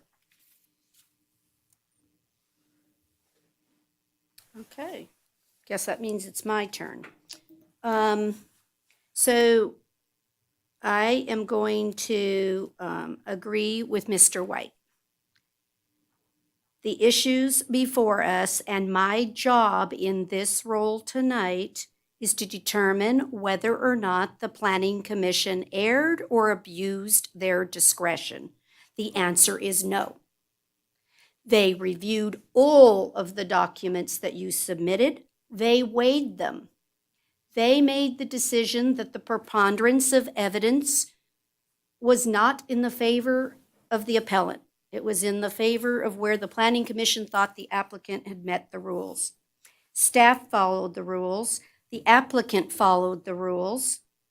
Additional study that Stacy talks about is great in the future. I don't know how you hold them accountable today. That's not fair. That's not how we do the rule of law. You can't hold someone accountable for the good idea that you have tonight about a feasibility study. I am so sorry. I might even agree it's a good idea, but that's not the rules when the applicant applied. So I find that objectionable. I can't say that makes it an error on the part of the Planning Commission. It's an error in the code, but that doesn't count. I believe that the Ms. Schutte is concerned about the wetlands. I don't understand. The condition is here about the wetlands. If it's a problem, they don't get to build. I don't understand. It stops it. Stops it at the permitting process. I'm trying to understand how we can put conditions that you make it perfect and that no one can ever have something go wrong. You wouldn't have a hospital. You wouldn't have a school. All things that you wouldn't have a paint shop to paint cars because something might happen. You put mitigation and conditions of approval to make it work. You indicate this can go somewhere else. No, it can't. A slaughterhouse can only happen in the industrial zone. So you're not correct that they can go somewhere else in Carson City. It's not true. This is the parcels, this is the area that it's approved. So I am not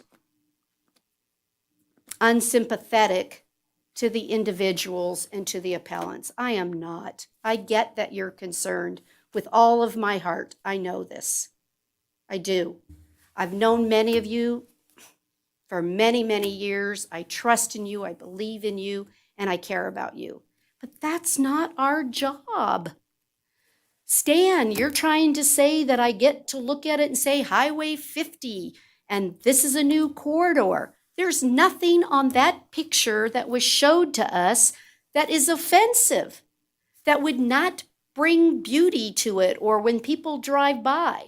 There's absolutely nothing objectionable with that project that says it would be detrimental to our enhanced neighborhoods or the stuff we want to do. I'm giving my opinion. Everybody else gave theirs. All right. Right? All I'm trying to say here is when I want to say that the Planning Commission erred, I need a piece of data that they had that they shouldn't have relied on or that they relied on that wasn't right. That's what's bothering me here. It's not, I've told you in the very beginning for me, it's not about the slaughterhouse. That's not my job. If I was on the Planning Commission, that was my job. My job tonight is, did the Planning Commission err? I'm not going to substitute my personal feelings about a slaughterhouse. I'm only doing whether or not they erred. So for me, they did not. So that's where it's at. So we can have further discussion, we can have a motion, we can do whatever pleasures the board. No. No, public comments at the end. We need to do our part first, and then we'll take the final public comment. That's right, after we vote. So again, it's tough. It's not easy on any of us. Supervisor Jones? I can't hear you, I'm so sorry. I make a motion to uphold the appeals. I second. There's a motion and a second to uphold the appeals, which would overturn the Planning Commission. Is there further discussion? Seeing none, all those in favor say aye. Aye. All those opposed say no. No. Well, there we go. I don't even know how to operate it myself. Let the record reflect that the vote is 3-2. The appellants have won the day. Thank you. I just want to say thank you to you folks that are laymen in this case, the amount of work you put into this, the research that you did. It's phenomenal. Keep doing it and help us make this process better so it's not so cumbersome as it is. Thank you. Okay, thank you. Okay, that will close item 15A on our agenda. We're now to the final section of the agenda tonight. I'd like you to continue to be respectful so we can close out our part of the hearing, please. We are now on final public comment. I have people that are signed up. You don't have to do it if you don't want to, but I'll go in order. Charlie Abowd.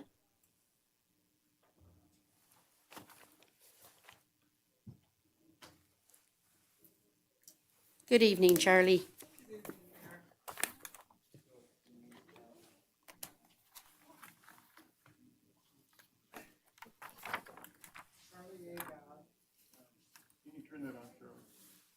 Got to be green. Okay.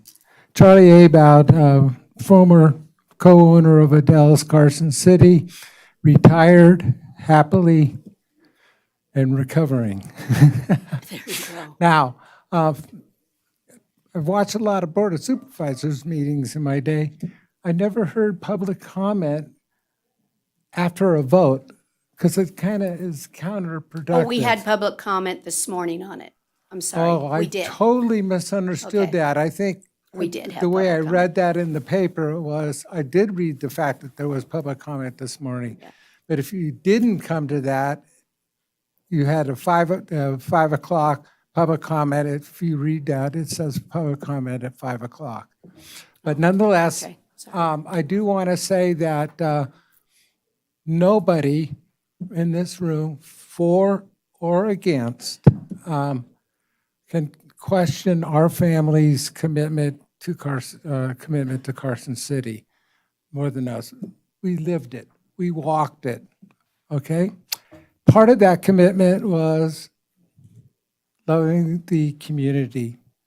And I hated to see tonight the division, the absolute antagonism to the board. I guess I'm sensitive since I've been married to a board member. I thought the board and the planning commission did a great job. I wouldn't want to have your vote in my hand, even though it didn't go my way. But I would like to say that it's kind of wonky to have public comment after the vote.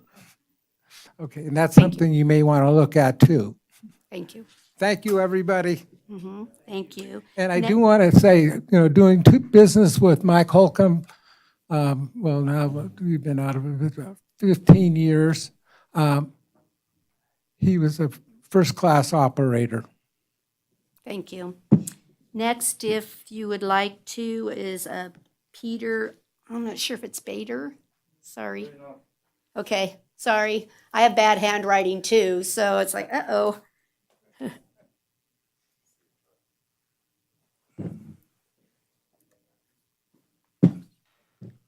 Good evening. My name is Peter Bader, as some of you know. I would just like to point out a couple of things that were brought up, like for example, where the proposed site was, where it was proposed on that property. That is the lowest part of the property. That's where the water flows out.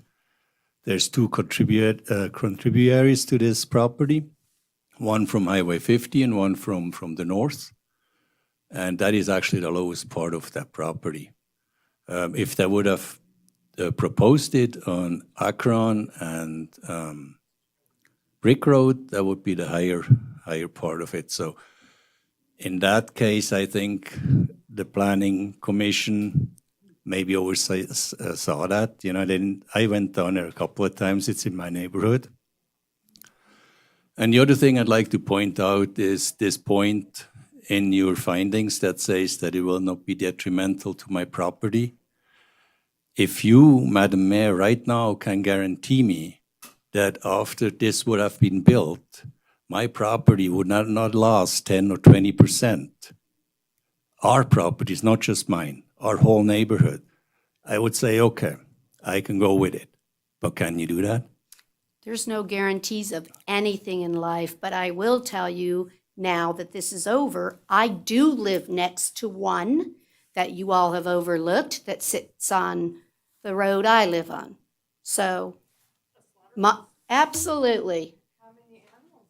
I don't have the details of the operation of that one, but the point is I live next to the sewer, I live next to a school, and I live next to a slaughterhouse. So please don't say that I don't care. And the values in my neighborhood have gone up. So Yeah, I know exactly where you live. you know where I live. Yeah. So I have not been harmed. That slaughterhouse But- sells every Saturday.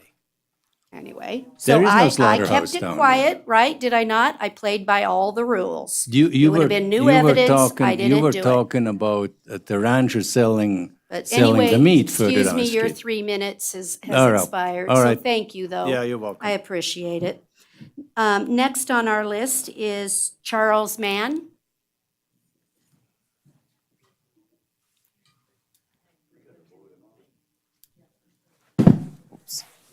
Good evening, Madam Mayor. Is this on? Yes. Yes, thank you. And City Council. My name's Charles Mann. I'm the agricultural mechanics teacher at Carson High School and one of the FFA advisors. So I am sad about the vote because this would have brought so many educational opportunities to our students. Because one thing that I've seen is that the use of slaughterhouse is a term that we have not used in agriculture for a long time. It's processing facilities. That is something that we have been taught in our colleges as processing facilities. So this is an opportunity that would have given us an instrumental amount of firsthand experience for our students because we do need to have this opportunity. Our food insecurity that we're able to face, as we saw with Interstate 80 being closed for snow, this could have helped alleviate that. So I believe that the Planning Commission was actually correct on what they did, so that then we would have been able to have a livelihood here. As somebody who has raised animals, I would have benefited greatly from this, and my family would have, and still is actually needing a processor for their animals. Again, as you saw, I use processing, not slaughter, because this isn't a Halloween attraction. This is a way that we in here in Nevada, where we are still trying to value agriculture as a whole, where this community is still farmland. Even though we do not see it, there are still members of our community that are raising animals that we desperately need to have processed here instead of going outside of our community. This would have brought a change in our infrastructure that we desperately need in order to make sure that the business is staying here. I know some of you are business owners. I know for myself here, I want to support local, and this processing facility would have helped that. So it is sad to see that we, or you as the council, has voted to follow the appeal because everything was correct. Yes, there are things that we are not able to guarantee. As a high school teacher, I cannot guarantee 100% pass rate. I cannot guarantee that every student is going to learn everything that I teach. So if we are going off of that, then I should not be an educator. We should not be the public servants that we are, that we've been elected to, or that we have been hired to be. So I do wish that this would have been recalled, or that this vote would have not have actually happened in the way that it is, because I see the importance of it here. And I know that you are elected officials, and I thank you for your service. I think sometimes, like as an educator, I know that the recommendations or even the accolades that we receive are not even worth actually what they should be. So I know you're working tirelessly. I know for me, while teaching, I was reading all of this and trying to figure out how do I get to come here without using sick days, because there's no way that we can right now based off the shortage of substitutes. So I am sad that the public comment was voted, or was after the vote, even though being on a state board, we have to do public comment before every vote is taken. So it is really sad to see that as well. But again, I commend you for your time, your efforts, because those emails are crazy, especially when the pandemic hit, for what I had experienced on one of our state boards. I do wish that would have been different, and I hope that you would utilize the information that I could give you later, or even just as somebody that lives here in this town that has children in the system that would hopefully be utilizing this facility if it was still here. Thank you. Thank you for your comment. Thank you. He was pretty good. I have next Ann Luhala. Sorry if I'm pronouncing it wrong. Is that person Ann? Is that a skip? Okay, I called it out just to make sure. Kelsey Penrose, did you want to comment? Welcome. Hi. Hi. I'll make it quick because it's No very problem. late. It's okay. Everyone, again, great group. I'm not here to be in favor or against the slaughterhouse. I would just like to speak on what I believe a lot of the concerns in the community are coming from is because the community is so disconnected from the agricultural and the livestock procedures that, in my opinion, as a lifelong Carson City resident, Carson City is based on. Our roots are within agriculture and within livestock facilities. And I would really encourage members of the board and also the community at large to reach out to your local producers, your local livestockers, and really get involved. I've worked on farms. I've been on horse ranches. I've been involved in the slaughter process, which I believe anyone who consumes meat should really take part in. And farms and animal facilities do not smell based off of manure. Where the smells are coming from are from bacterial processes and decomposition, which can only occur after a certain amount of time has passed. And so, for example, the Carson City Fair, which has taken place at Fuji Park, animals are on site there for up to 4 days. And they are not allowed to leave the facility at Fuji Park. You know, people are coming and going. You cannot hear the animals. You cannot smell any animals. Even when you are inside of the holding area, that's not it. You just can't, you know. And I mean, like, there's families that come and enjoy the fair. And I would just really encourage everybody who might be worried about the community's detriment due to agricultural livestock facilities, really engage with some of these fairs, some of these producers. We have a lot of really awesome local family farms that are within Carson City, within Lyon County, within Douglas County. Many of them are very close to residential neighborhoods, if not directly within residential neighborhood, like Mayor Bagwell spoke on. You know, I grew up right next door to Miss I was just Bagwell. going to say, you and your parents are my neighbors. And I mean, we grew up with the valley full of cows right behind us. You can't even hear the cows that are living there full time, let alone for under 24 hours. And so while I'm neither in favor nor against it, I think that a lot of the concerns are because people are not familiar with the processes. So I would just really encourage everybody to become familiar with the processes, because a community cannot sustain itself if it can't feed itself. And as we've seen from both the COVID breakdown as well as through trucking breakdowns, we are not a secure community because we cannot feed ourselves. And that's all I've got to say. Thank you so much. Thank you so much. Yeah, she did a good job. Todd Brown or Braun? Sorry if I had it wrong.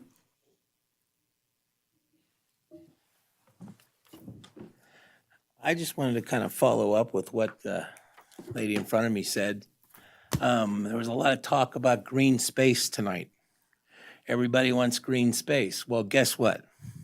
Without these small family farms being able to sustain themselves, they're going to sell out to housing developers who are going to build houses, and you're going to lose your green space. You're going to lose these little spaces, these little 20-acre, 50-acre spots where people can make a living because they could have went there, had their meat processed, sold it to their neighbors, and made a living, but now they can't because there's only 4 meat producers or processors in the United States, beef, that control 80% of the market. So they dictate what the price of beef is. So they'll tell a farmer, no, we're going to give you $1.05 a pound for your beef on the hoof. And they'll turn around and create shortages, just like they did in COVID, and raise your prices. So when you go into the grocery store, you're paying $25, $26 a pound, like somebody mentioned earlier. Oh, they $27 a pound for these boutique. You go into Costco, prime rib at Christmas was $27 a pound. And that's not a boutique processor. So that's where you made the mistake tonight, I feel.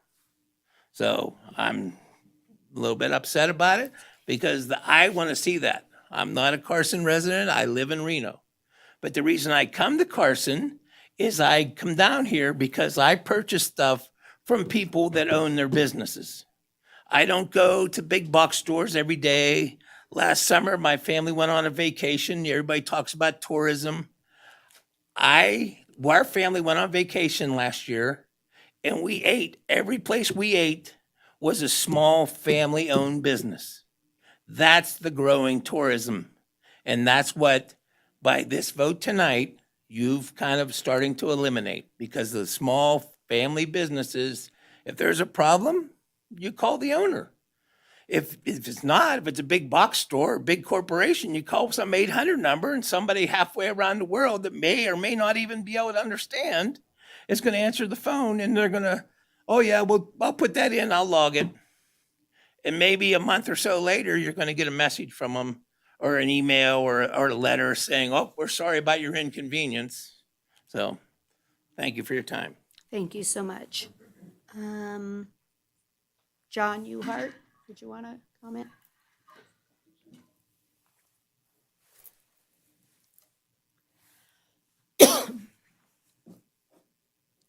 I guess it's on. Madam Mayor, Board, my name is John Uhart. Most of you know me.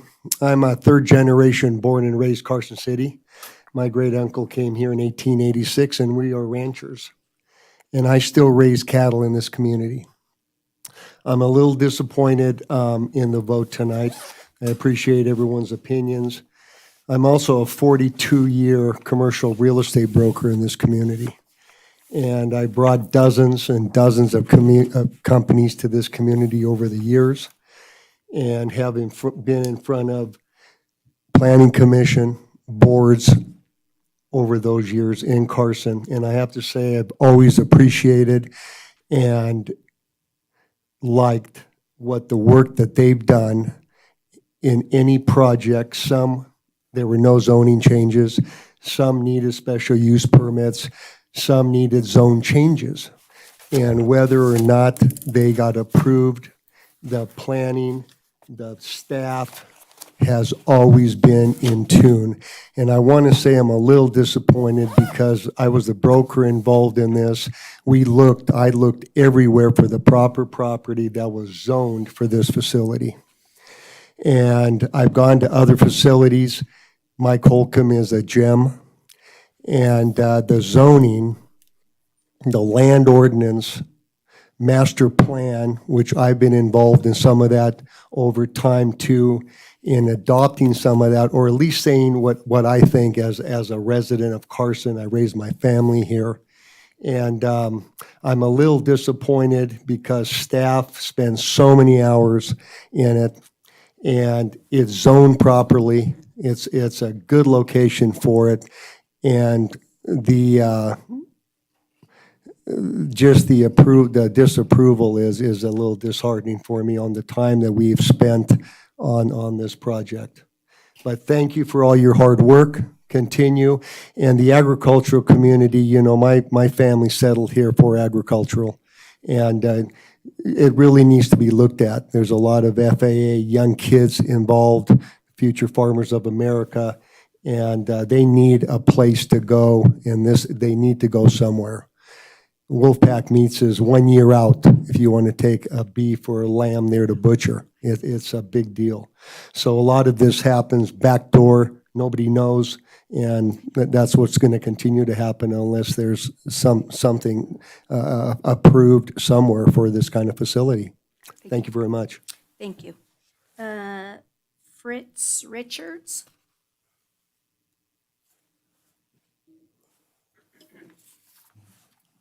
Good evening, ladies and gentlemen. I'd just like to say thank you very much for all your deliberations. Planning Commission, kudos on an awesome job. I sat in on the meetings, and ones I couldn't make, I listened in on. I would just like to address basically you three members that voted not in favor. I believe that you have missed a completely invaluable teaching moment to integrate an integral part of the real world into your society. Processing meat is a reality. It's a reality to all of us. I don't know if any of you are vegans. I have no idea. But I think one of the problems in our world now is that we are governed by emotion. You had a planning commission. Their job was to go over the law and the rule of law and your codes. They followed that. They followed that. And you people chose based on emotion to overlook their hard work. There's a small community there. And yes, I understand because they are truly ignorant of what a processing facility is and what they do and what it is and is not. You had an opportunity here to educate your community based on science, based on your parameters, to show your community that it can be a good thing. I was the vice president of the Nevada Junior Livestock Board for close to 15 years. I've worked with these ag kids, and they're good kids. They're not drug kids. They're hard workers, and their efforts are directly rewarded by their efforts. So you have closed the door for them on a facility that would have directly benefited your youth in this community and across the state. And many small producers that rely on a USDA plant, of which I might say you could have 4 of them in northern Nevada and still not meet the demands of all your small producers. So, ladies and gentlemen, you had an opportunity here this evening, based on logic, based on your own parameters, to do a good thing. And I say, shame on you for letting emotion affect what should have been a no-brainer decision. Thank you very much.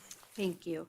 I have Betsy and Richard next. I don't see them because I happen to know them, but I'll give one call out if they're out in the hallway. I don't want to miss anyone. No, I think they can hear on the thing. Again, I happen to know many of you, so I'm going to go ahead and go past that one. If they come running in the end, they can come back. Carl Baker.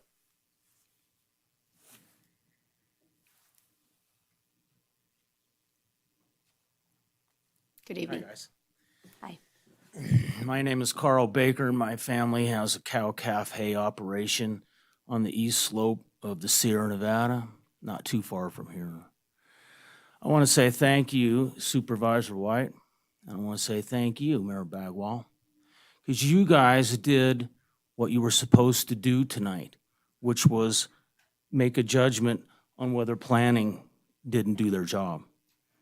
Staff signed off on it, engineering signed off on it, planning commission signed off on it twice, if I'm not mistaken, 3 times maybe. Put conditions on them. They met the conditions, planning signed off on it again. And, you know, like the last gentleman said, you know, emotion got to you guys. That wasn't what you guys were supposed to do tonight. You were supposed to, you know, judge them, judge planning. I don't know, man. It's kind of tough. What kind of a message does that send to my friend over here and all the hard work and all the stuff that staff did, engineering did? I mean, you undercut them, and that wasn't good. So again, thank you, Mayor Bagwell. Thank you, Supervisor White. If this comes back up again, I hope that things are different. You know, my family relies on small-scale USDA facility, and sometimes it's tough. This project, I mean, they had it engineered 8 ways to Sunday. They answered all the questions. They did everything they were supposed to do. And, you know, zoning, again, comes right down to zoning. They fit the project. The project fits the zoning.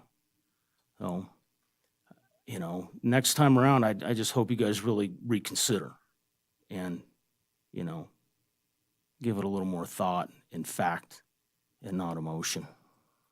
Thank you. Thank you. Lewis Test.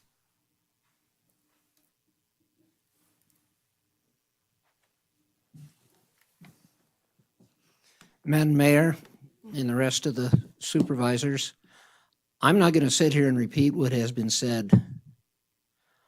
My wife and I have been 4-H leaders for over 31 years.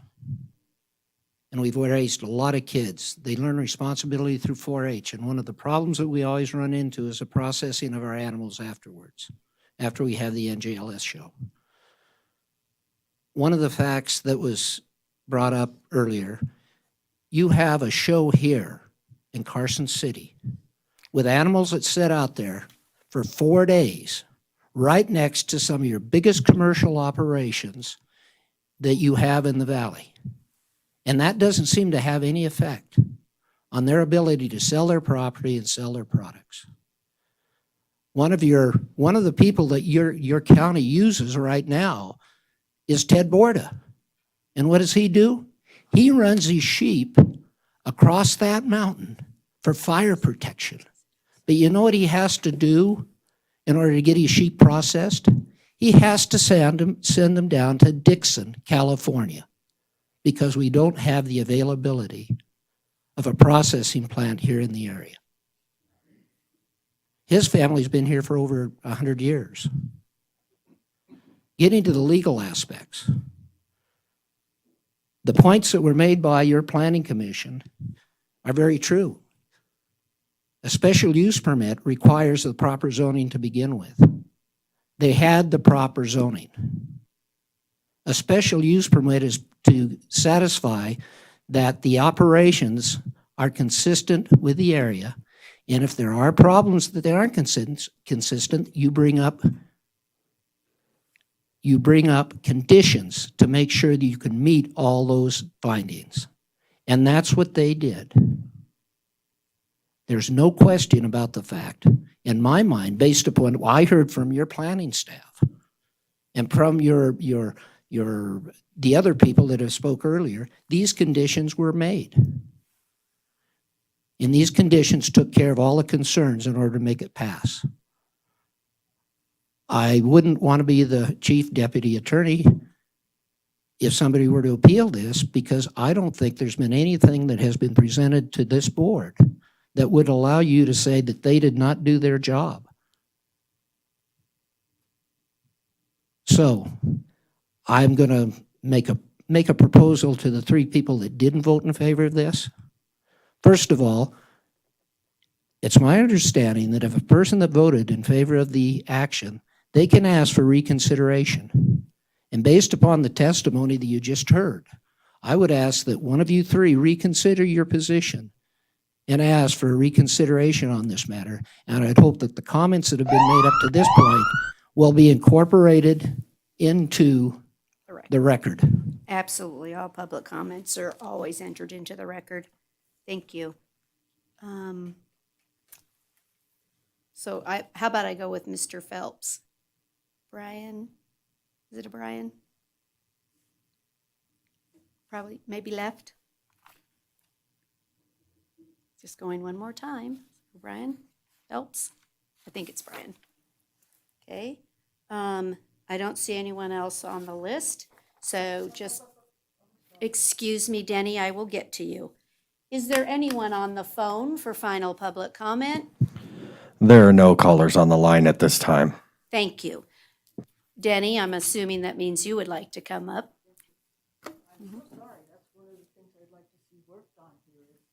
Sit down, please, put the light on and identify yourself. Thanks, Denny. Yeah, there's no cue to know that you were waiting for telephone calls. So when you said we're done, I wanted to make sure that, because I wasn't able to get my name on it, Denny French, Carson City, Nevada. First off, I'd like to say that I think a lot of the issue for me was A, and I don't know how to relate to this. It's the B part that says will not be dental, mental, all of that stuff. If that weren't there, we wouldn't be tripping over a whole lot of this. But if also redoing the master plan to make it a lot easier, but dealing with the setup for the process. I understood from you earlier that I didn't get a chance to restate anything as far as statements before the vote after having spoke this morning, that the people that were concerned with the issue of this being passed, or that the planning commission had done whatever or not done. I feel like it's got to be very hard to do your job when some of the things are so murky and you feel they're set. I'm really concerned, Supervisor White, that you've got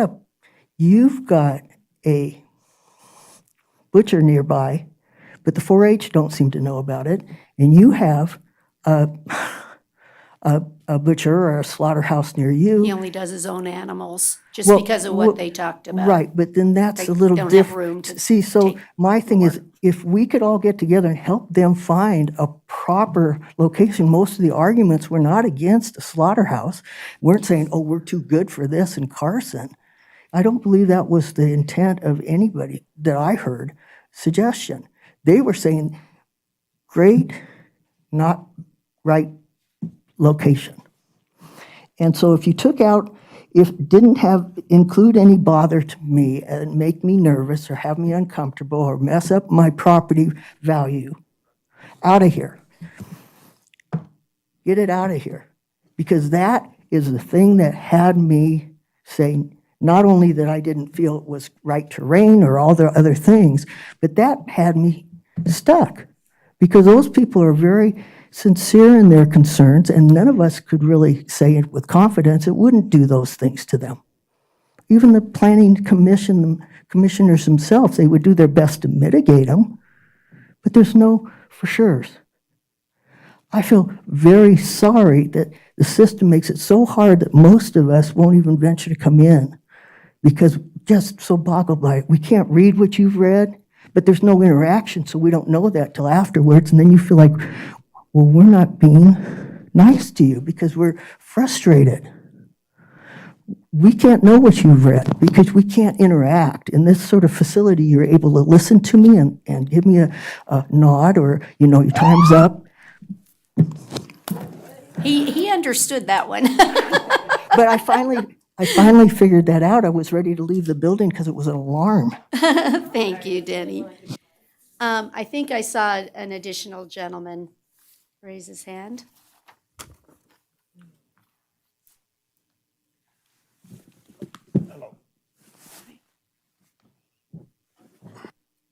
Oh, other way.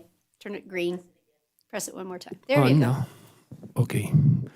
My name's Pete Sinnott. I've been a resident here since 1955. And I've gone to every hearing, and including the Douglas County and the Carson City hearings, heard thousands of testimony. And I appreciate and respect you guys for the work you do, the time you put in, the difficult emotional things you have to go through. The one thing that I'd like to say about this particular meeting, and I thought it was held very fairly, but if you were a person that agreed with the original decision, you weren't allowed to testify until after everybody voted. All these people weren't allowed to testify, and that was significant testimony for this hearing because they were on fact and they were factual. And so I feel that that part of this hearing was unfair. That's my opinion. These guys should be able to testify because they're not allowed to do it because they didn't object to the original decision. So I think This is an that's appeal. unfair. I know. I know the appeal. I know the rules are hard. I know it. And so, and you guys do this a lot more than I do. The concern about property values. The hospital has just the same kind of stuff that goes on in a meat processing plant. They have $1 million houses selling next to the hospital. The wastewater treatment plant, $600,000 houses, they sell the next day. This would have been a Y2K event. Nobody would have known it even happened if they had built the meat plant one day and the next day it was open. No hearings, nothing. There would have been no impact from this. The threat to water at this plant is from the mobile home park to the west. Their wastewater treatment is not up to standards. Karen was going to fix that situation. She was going to pay for it to get it to work right. I feel really bad for these farmers. They work 24/7, 365 days a year to bring you guys food, and you voted them down for this particular instance. I think it was wrong, but I appreciate you guys' efforts, and I actually hope this can come up again and actually people get more insight into it, because from what I've seen, the public comment is essential to this, and I don't think everybody was able to be involved in that whole situation today. Thanks. Thank you. Thank you. Is there anyone else in the audience that wants to make public comment? Just certainly. Yes. Oh, Paula Peters. You'll have to put your name on the record on the microphone so it will be picked up. Thank you. Paula Peters? Okay, I want to thank the mayor and all the supervisors for coming tonight. I know it was a really sensitive topic. And I'm really thankful for the 3 supervisors that voted to support the appeal. They recognized that the slaughterhouse would not comply with the master plan, which I think is very important. And they also placed value on the concerns voiced, the same concerns that the Nevada Supreme Court held to be valuable. So I know there's some ranchers who are upset, but hey, we're an urban community. Look how many developments happen every year. We're building houses. There's a lot of people. There aren't that many people who want to slaughter an animal when you look at all the people in the community and the negative impact that this would have. So I appreciate the 3 of you for standing strong. You're appreciated. And thank you. Thank you so much. Is there anyone else in the audience? So I'll just say for the record how much I appreciate everyone tonight. Everyone was respectful. That's the way a community should run. I appreciate all my fellow board members. I know each and every one of us painstakingly read and reread, watched hearings. We don't always have to come to the same resolution, right? We don't. I appreciate each and every one of their votes. They're allowed to make their votes, and we don't have to always agree. But so I just want to put that on the record, how much I appreciate staff that works so hard on this. I don't know how many hours each of you have in it, but I know I have a lot of hours. And so thank you to all of my fellow board members. And the planning commission Absolutely. did not completely agree. There was a split vote at the planning commission as well. So, And I think it's also reflective in the community. I say that with all sincerity, that I don't think the entire community was against the slaughterhouse. So I'm going to stand by that. I was approached by equal number in favor of supporting the 4-H and all of that. So I just want to go on record. I think everybody did what they thought to be right. And I don't know what else we can ask of anyone, right? Every single person did what they thought was right. So for that, I'm blessed to be in this community. So anybody else? We good? Okay, this is it. We're adjourned. Thank you all.